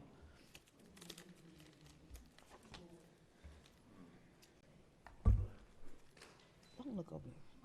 Good afternoon, Board. My name is William Wiley, on the Planning and Zoning Board for the City of Riviera Beach, and also on the CDC Board for the City of Riviera Beach, and also a school teacher here in Palm Beach County.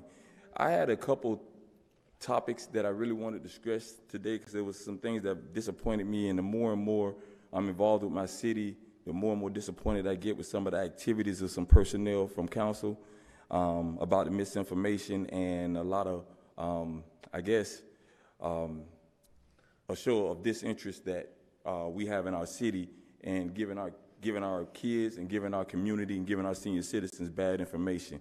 But that's another time. Now we're going to talk about something a little more important. I'll get on top of that topic a little bit later. Let's talk about these COVID issues. Everybody at home, kids, parents, please be careful. I'm in school and I'm seeing the kids and seeing what they're doing. I'm at a middle school, and these kids are coming into school, they have their mask on, of course they're removing their mask. I have about 15 to 20 kids in the classroom, and I got them spread out as much as possible, but still they're kids. They're 12, 13 years old, they're gonna do whatever they have to do. Now, I'm really good with the discipline in my classroom, but guess what? When they go to the lunchroom, guess what happens? They have to eat, and when they eat, what happens to their mask? The mask comes off, and then now you have 300 people inside of a class, inside of a cafeteria trying to eat, and now this is getting, and then a lot of teachers are very, very kind of skeptical about going into the lunchroom. Now, Mr. Jeremiah Stewart, which is the principal at my school, does a great job of getting everything out in the open and trying to get everything, keep everybody safe, keep everybody clear. He makes sure we have disinfectant, we have wipes and everything. He does a great job with that of keeping us safe. But the best thing I can tell you is that please talk to your kids about how serious this is, because sometimes the kids cannot get affected, but what'll happen is that the kids will take it and pass it back home to the parents and to the aunties and the grandmothers and everything, okay? So one other topic I want to talk about also, I was sitting with some people a week ago, and they were complaining, and not necessarily complaining, but their concerns were about having a public call center. So I didn't know much about that, so I wanted to find more information about it. So Mr. Evans, if you can discuss that at some point in time. And what I mean by public call center is that to assist people in any non-crime or any public works issues, far as getting things cleaned up, fixed up around the neighborhood or whatever, because they're saying they're contacting someone. Like, for example, if someone causes Mrs. Kashama Miller Anderson, her area, right, and it can't be done or be fixed at that time or whatever, is there a central location where someone can call and to where anybody can fix that? Any council person or anybody at Public Works can fix that and then give a return call? Because their problem mostly is either they don't know who to call, they don't know when they do call someone, they don't get a call back, or they're getting frustrated because then there's no action being done. And these people want simple things being done around the neighborhood that's not really that hard to do. So if that can be done, thank you. Thank you so much, Mr. Wiley. Bessie Brown, Doretta Polk, J.B. Dixon.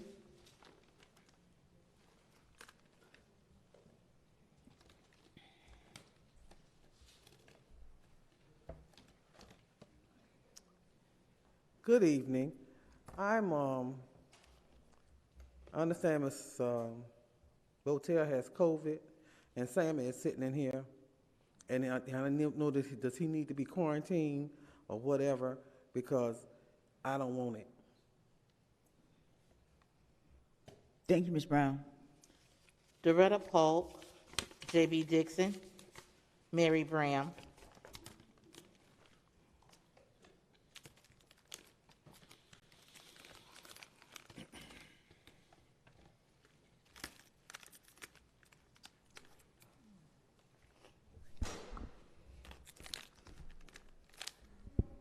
Good evening. My name is Doretta Polk, and I'm here to discuss the last council meeting concerning the Boys and Girls Club.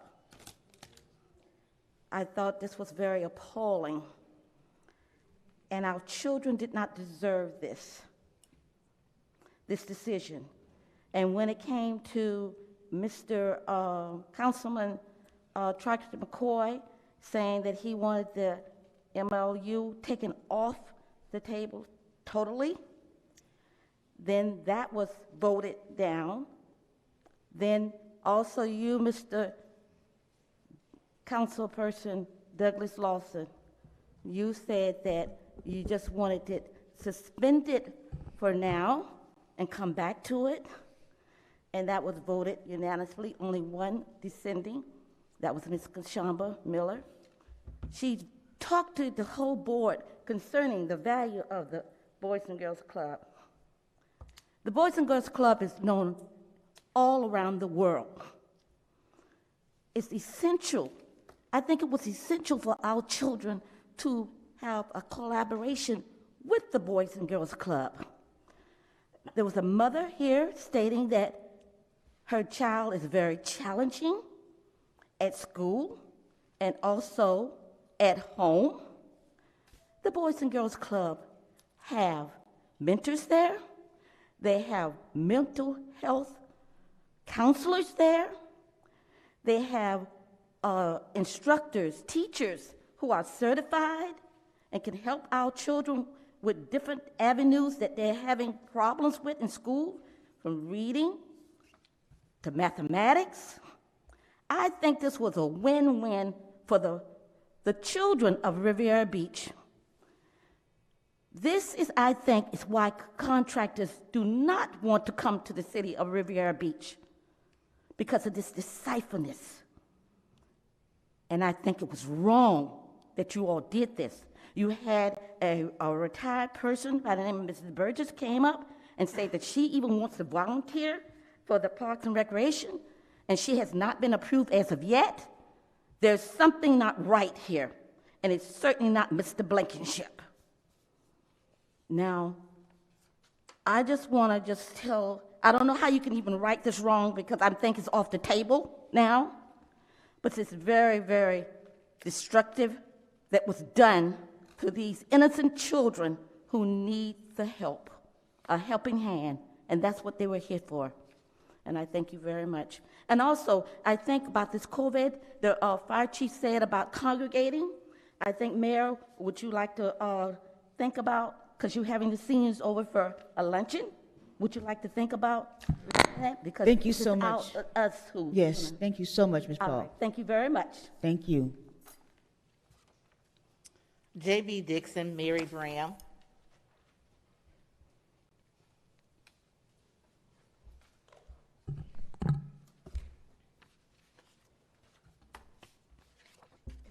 I'm J.B. Dixon from Riviera Beach on Singer Island.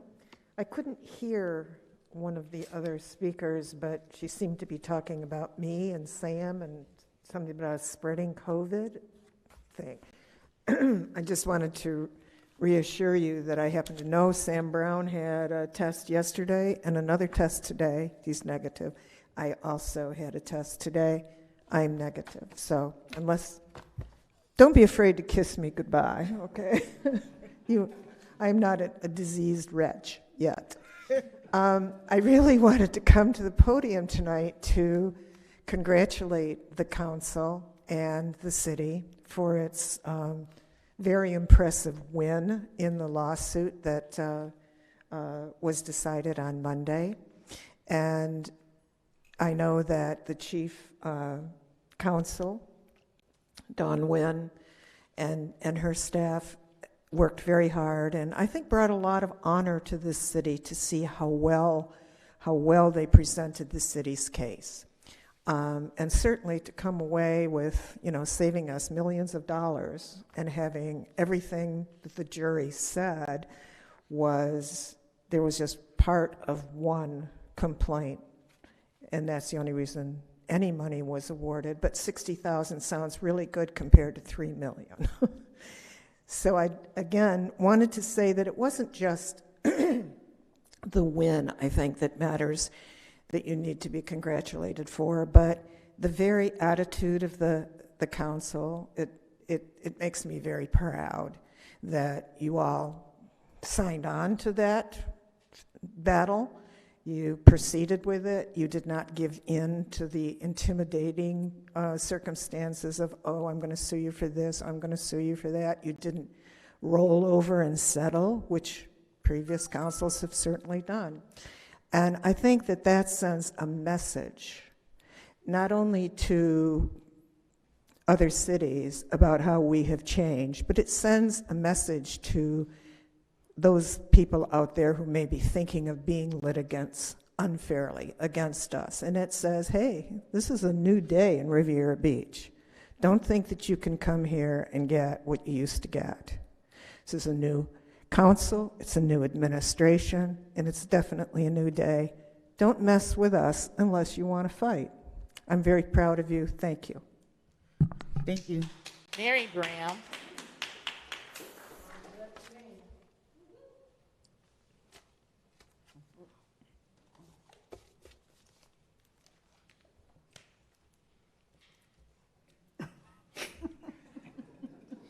Brown said, spray it down. We don't blame you, Ms. Brown. We don't blame you. Can you hear me? Yeah. I know I have a different setting here, but can you hear me? Mary Graham, Riviera Beach. Pertaining to the lawsuit, I would just like to say, I wish everyone well in their endeavors. That goes for Lady March as well as the city. The case was tried amongst a peer of jurors, and this came down to the jury decision. That decision there relieved us as well, because we did not do any racist bias. So whatever the jury of peers decided, let us accept that and move on. This was not a case of a $1 million to a $3 million deal. Let's be reasonable. A lot of times we allow others to influence us and bait us and pull us into madness. So we say, Ms. Graham say, and others, we wish everyone well in their endeavors, whatever that may be. And as elected officials here, if this does not touch you all, then don't let it hit your foot. Some of you elected officials, you all need to stop this here as well, because you indulge with this type of behavior with the residents that comes in here. We as residents, we know this, but you are elected officials. Don't pull yourself into this here. You are an elected body that is supposed to govern Ms. Graham and everybody else, and you should always be neutral. I would not hang my signs on the utility district, because that fence post belongs to the utility district. The schools, they should be non-biased too. We as politicians, we don't do that kind of carrying on, because if you do that, then Ms. Graham will hang her banner and say, don't vote for none of you all. So we should not do those type of things and expect to be good leaders. I wish Dr. Botel, all of those councilmen that are out, as well as our firemen, police, residents, babies, and children, well-being in this COVID here, because this is a real thing. And we have to take it like we are living on our last leg and days here, because this is just what we are in. So I would like for you as a board to govern yourselves as good politicians. They always say the politician is a dirty word. No, it's not, because you can be good leaders if you desire to be good leaders, because you would not have ran if you did not have something within you. Thank you so I much, want you Ms. to Brown. consider these things here. Thank you. Thank you. Madam Chair, members of the board, that concludes public comments. Thank you. Mr. Evans, would you like to address some of the resident concerns? Certainly, Madam Chair. In regards to the public call center, we are looking at the possibility of entering into a relationship with a call center to be able to expand the opportunity for persons to interact with local government, as well as allowing for us to be able to track any inquiries, any requests, any items that residents have concerns on, and then make sure that that gets disseminated to the departments. We're also looking about the possibility of consolidating all our phone numbers, so there will be one number for the city. It will come into that call center, and from there, the departments would be responsible for responding to what the inquiry is, and then we'll be able to have that real time as to when an item is closed out. And so we are moving forward in that particular direction, as well as establishing a call center for a fraud, waste, and abuse hotline that persons can call at any particular time, and then the information is provided to the internal auditor. So that is in the works. With respect to the comment on Fire Station 86, we are moving forward. We have one last community meeting, which is tomorrow here at the Marina Event Center, where we will discuss the plan for Fire Station 86. This will be a meeting that will be a hybrid meeting. We will certainly encourage persons to come in person, but also we will interact with them via the city's social media channels, as well as an online platform as well. I believe it's Zoom. So we will field questions that persons may have related to Fire Station 86 and provide additional clarity with respect to the city's plans to move forward. Our intent is ultimately to be able to deliver that plan, or that fire station, in 18 months, and we can look to have that station, if everything goes as planned, hopefully up and operational by the second or third quarter of 2023.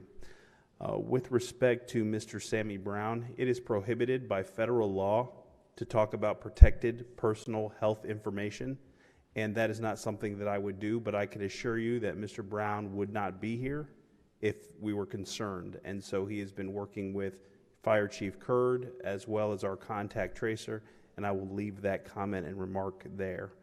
With respect to the CRA director, I think I've answered this question maybe about 15, 20 times. There has not been any compensation associated with this. I assumed the responsibility in a temporary capacity in August 28th to October 14th, and then since October 14th, I've served in the permanent role. So I've served in that particular capacity. Next week, Saturday, will be a year. And so there has not been any compensation, nor have I brought an item to the board requesting compensation, because at the end of the day, we want to just get the work done and move the things forward. And so that's what we'll keep it at that and continue to move on accordingly. And Madam Chair, that I believe is all the comments that were made with respect to citizen comments. Thank you, sir. We're at the end of our agenda, and if you would like to go ahead and do your comments for the evening, we would appreciate that. Okay, great. With respect to Fire Station 86, there is some questions and concerns that are coming in from persons that reside next to the proposed location. The proposed location is the area at the Ocean Walk where the current playground as well as tennis courts are. We did look at multiple locations. The only facility or property that was conceivably available for us to relocate Fire Station 86 was probably within a stone's throw of where we're proposing the new location, and the property acquisition cost would be anywhere between $3 to $5 million, which would make the cost for the station excessive and be the most expensive and most costly construction of a fire station that we would have in our community, even that much more expensive than Fire Station 88, which is going to be significantly larger. We have also communicated to persons that have attended the meetings that the recreational amenities that are currently at the Ocean Walk would actually be enhanced and be improved as they will be moved to the south side of the property to add for a pickleball court and the 2 tennis courts, and then we would move the playground into an area that is adjacent to the pavilions and the restrooms on the south side of the property. We have also communicated to residents that we would have a quiet response, so we would leave the station with no audible sirens until we got to North Ocean. The relocation of the station will provide for a better response to our community, and we'll be able to get to a lot more calls in a quicker fashion. Our intent is to be conscientious of our neighbors next to us, and we know that one of the most controversial things that any community ever has to do is putting a fire station in a neighborhood or taking one out. The existing property where Fire Station 86 is not suitable for the reconstruction of Fire Station 86. One, it's in the flood zone. Two, at king tide or high tide, we have our personnel's vehicles in salt water. It is not a fire station that can accommodate any more improvements or any more renovations. It is at the end of its useful life, and we know that in order to complete the vision that this board has and that staff has to be a department that functions in the 21st century, we have to have those facilities. Those facilities are woefully inadequate, and we are a moment away from having to close that station and relocate to the Ambassador Center because of the significant deterioration and the concerns that we have as a result of the fire station in its current location. And it's a 50-year-old station. So we know that persons are not enthusiastic or thrilled about us looking to relocate the station, but we knew that being good stewards with the resources, that we could not conceivably look to acquire parcels to $3 to $5 million, take it off the tax roll, and literally be within viewing distance of where the proposed location is that we're considering. We looked in the parking lot at the Ocean Walk. We didn't want to cannibalize the parking there because that would adversely impact the businesses. We've looked everywhere we can possibly look. The property on the corner of Blue Heron and on Blue Heron on the south side of the road, if somebody would like to acquire that parcel for us, it's $25 million. And we would love to do a great fire station there, but the reality is we would never bring a property acquisition of that magnitude to the City Council for consideration. So we understand that this is something that is concerning to some folks, but we are going to be good neighbors, and we are going to make sure that from a life safety standpoint, firefighters do not decrease property values. And we're going to be able to provide information with regards to that. If anything, they improve the value because you have better response time, and we're putting a $13+ million asset in that particular park. We also looked at preemptive devices that will ensure that if pedestrians are on the walkway, that there would be some type of gate or arm that would come down that would make sure pedestrians would not cross in front of the fire station as they leave. We also look in the new design of Fire Station 86 to incorporate a room that can house maybe about 100 to 150 people that would have views of the park as well as the ocean. So there will be a community room in there.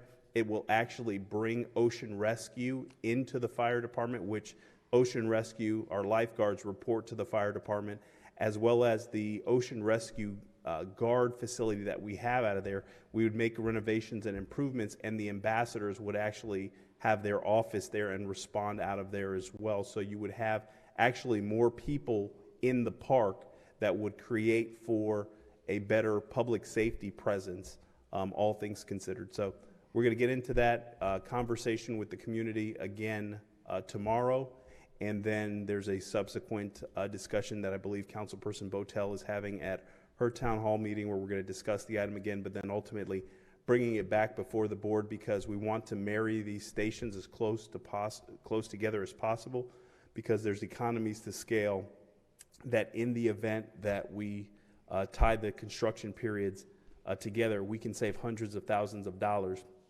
In the event that we defer and do not move forward with this station, I will tell the board that this will be the last station that we will construct. We will construct Fire Station 88. We will then look at 87. We will then look at 89, and then we will go back to 86 if we don't move forward with this particular plan that staff has put forward.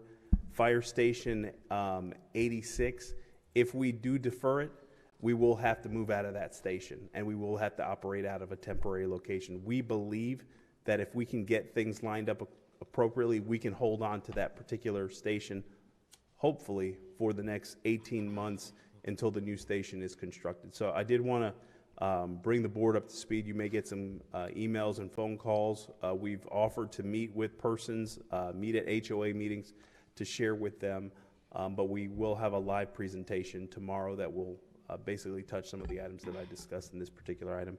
And that concludes my comments, Madam Chair. Thank you, sir. Madam Attorney? No comments, Madam Chair. Mayor?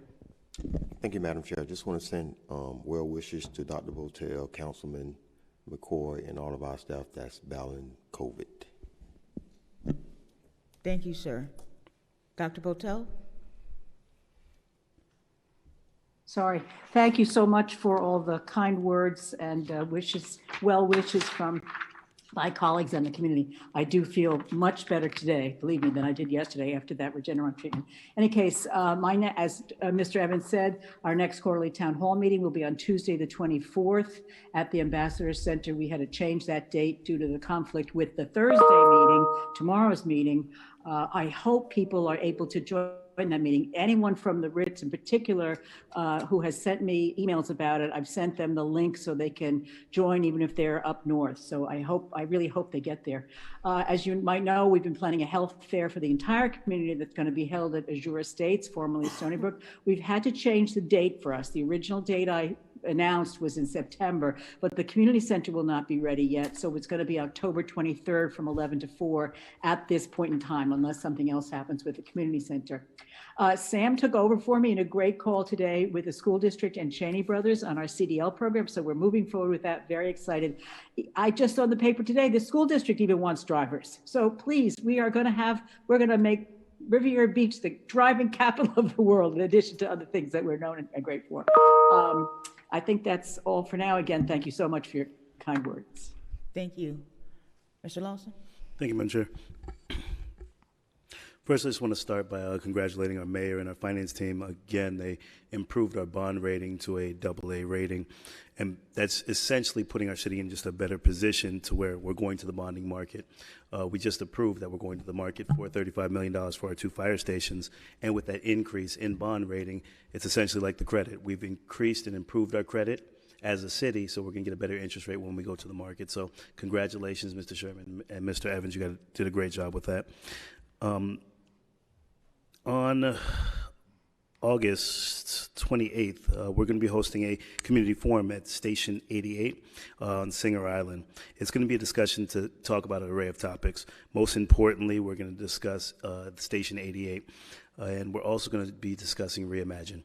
Those are some of the things that we were slated as a council to spend these next 30 days really talking about the concerns of where we're going to be developing things, what's going to be happening on our Broadway corridor and throughout our city.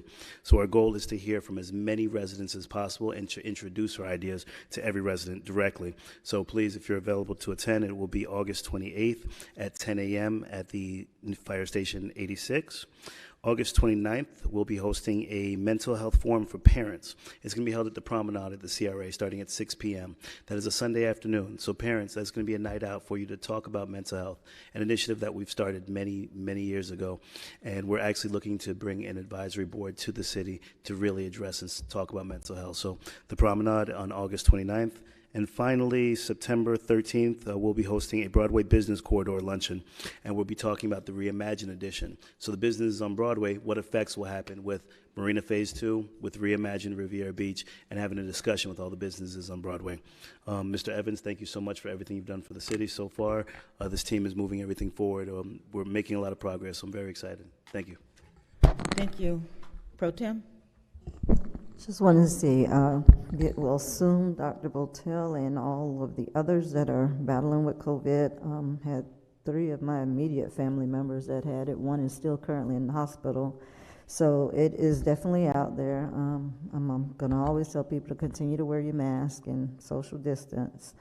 I think Mr. Evans mentioned it not too long ago about the fire station meeting being here at the marina, but we also have the Park Manor Neighborhood Association meeting that normally meets on the 3rd Thursday. We will be having the Reimagine Riviera Beach presentation done at that meeting tomorrow at 6 p.m. Oh, somebody's off task. Park Manor. And then also, Mr. Evans, I just had a question about I know Waste Management's contract is expiring the end of September. Where will we be, or what are we doing for that?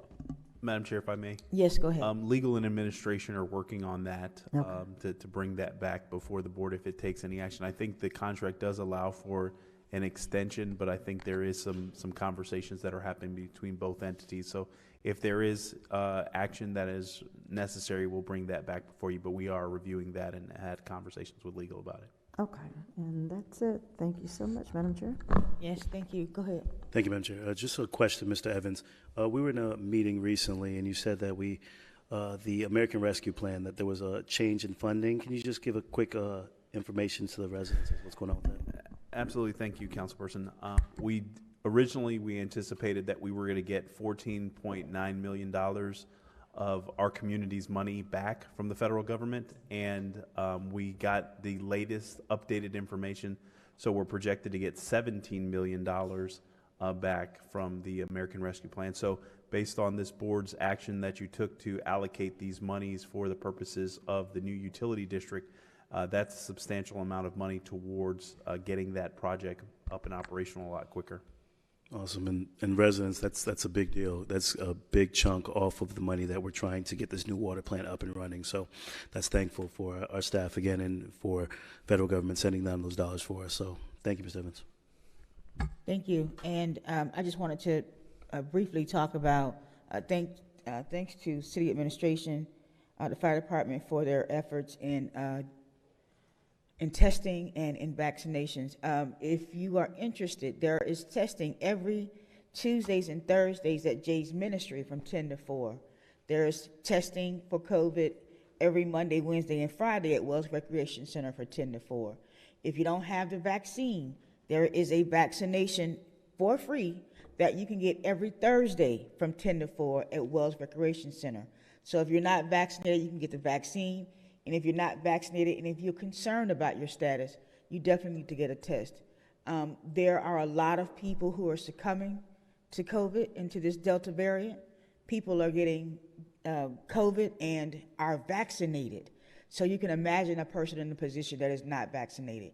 You have to be very, very, very careful because this new, and then I'm understanding there's another variant that is on the way. So you have to definitely be very careful in terms of how you interact with people. And I'm glad that the city is looking at making sure that special events and any type of events that the city has, that we're very careful in what we do.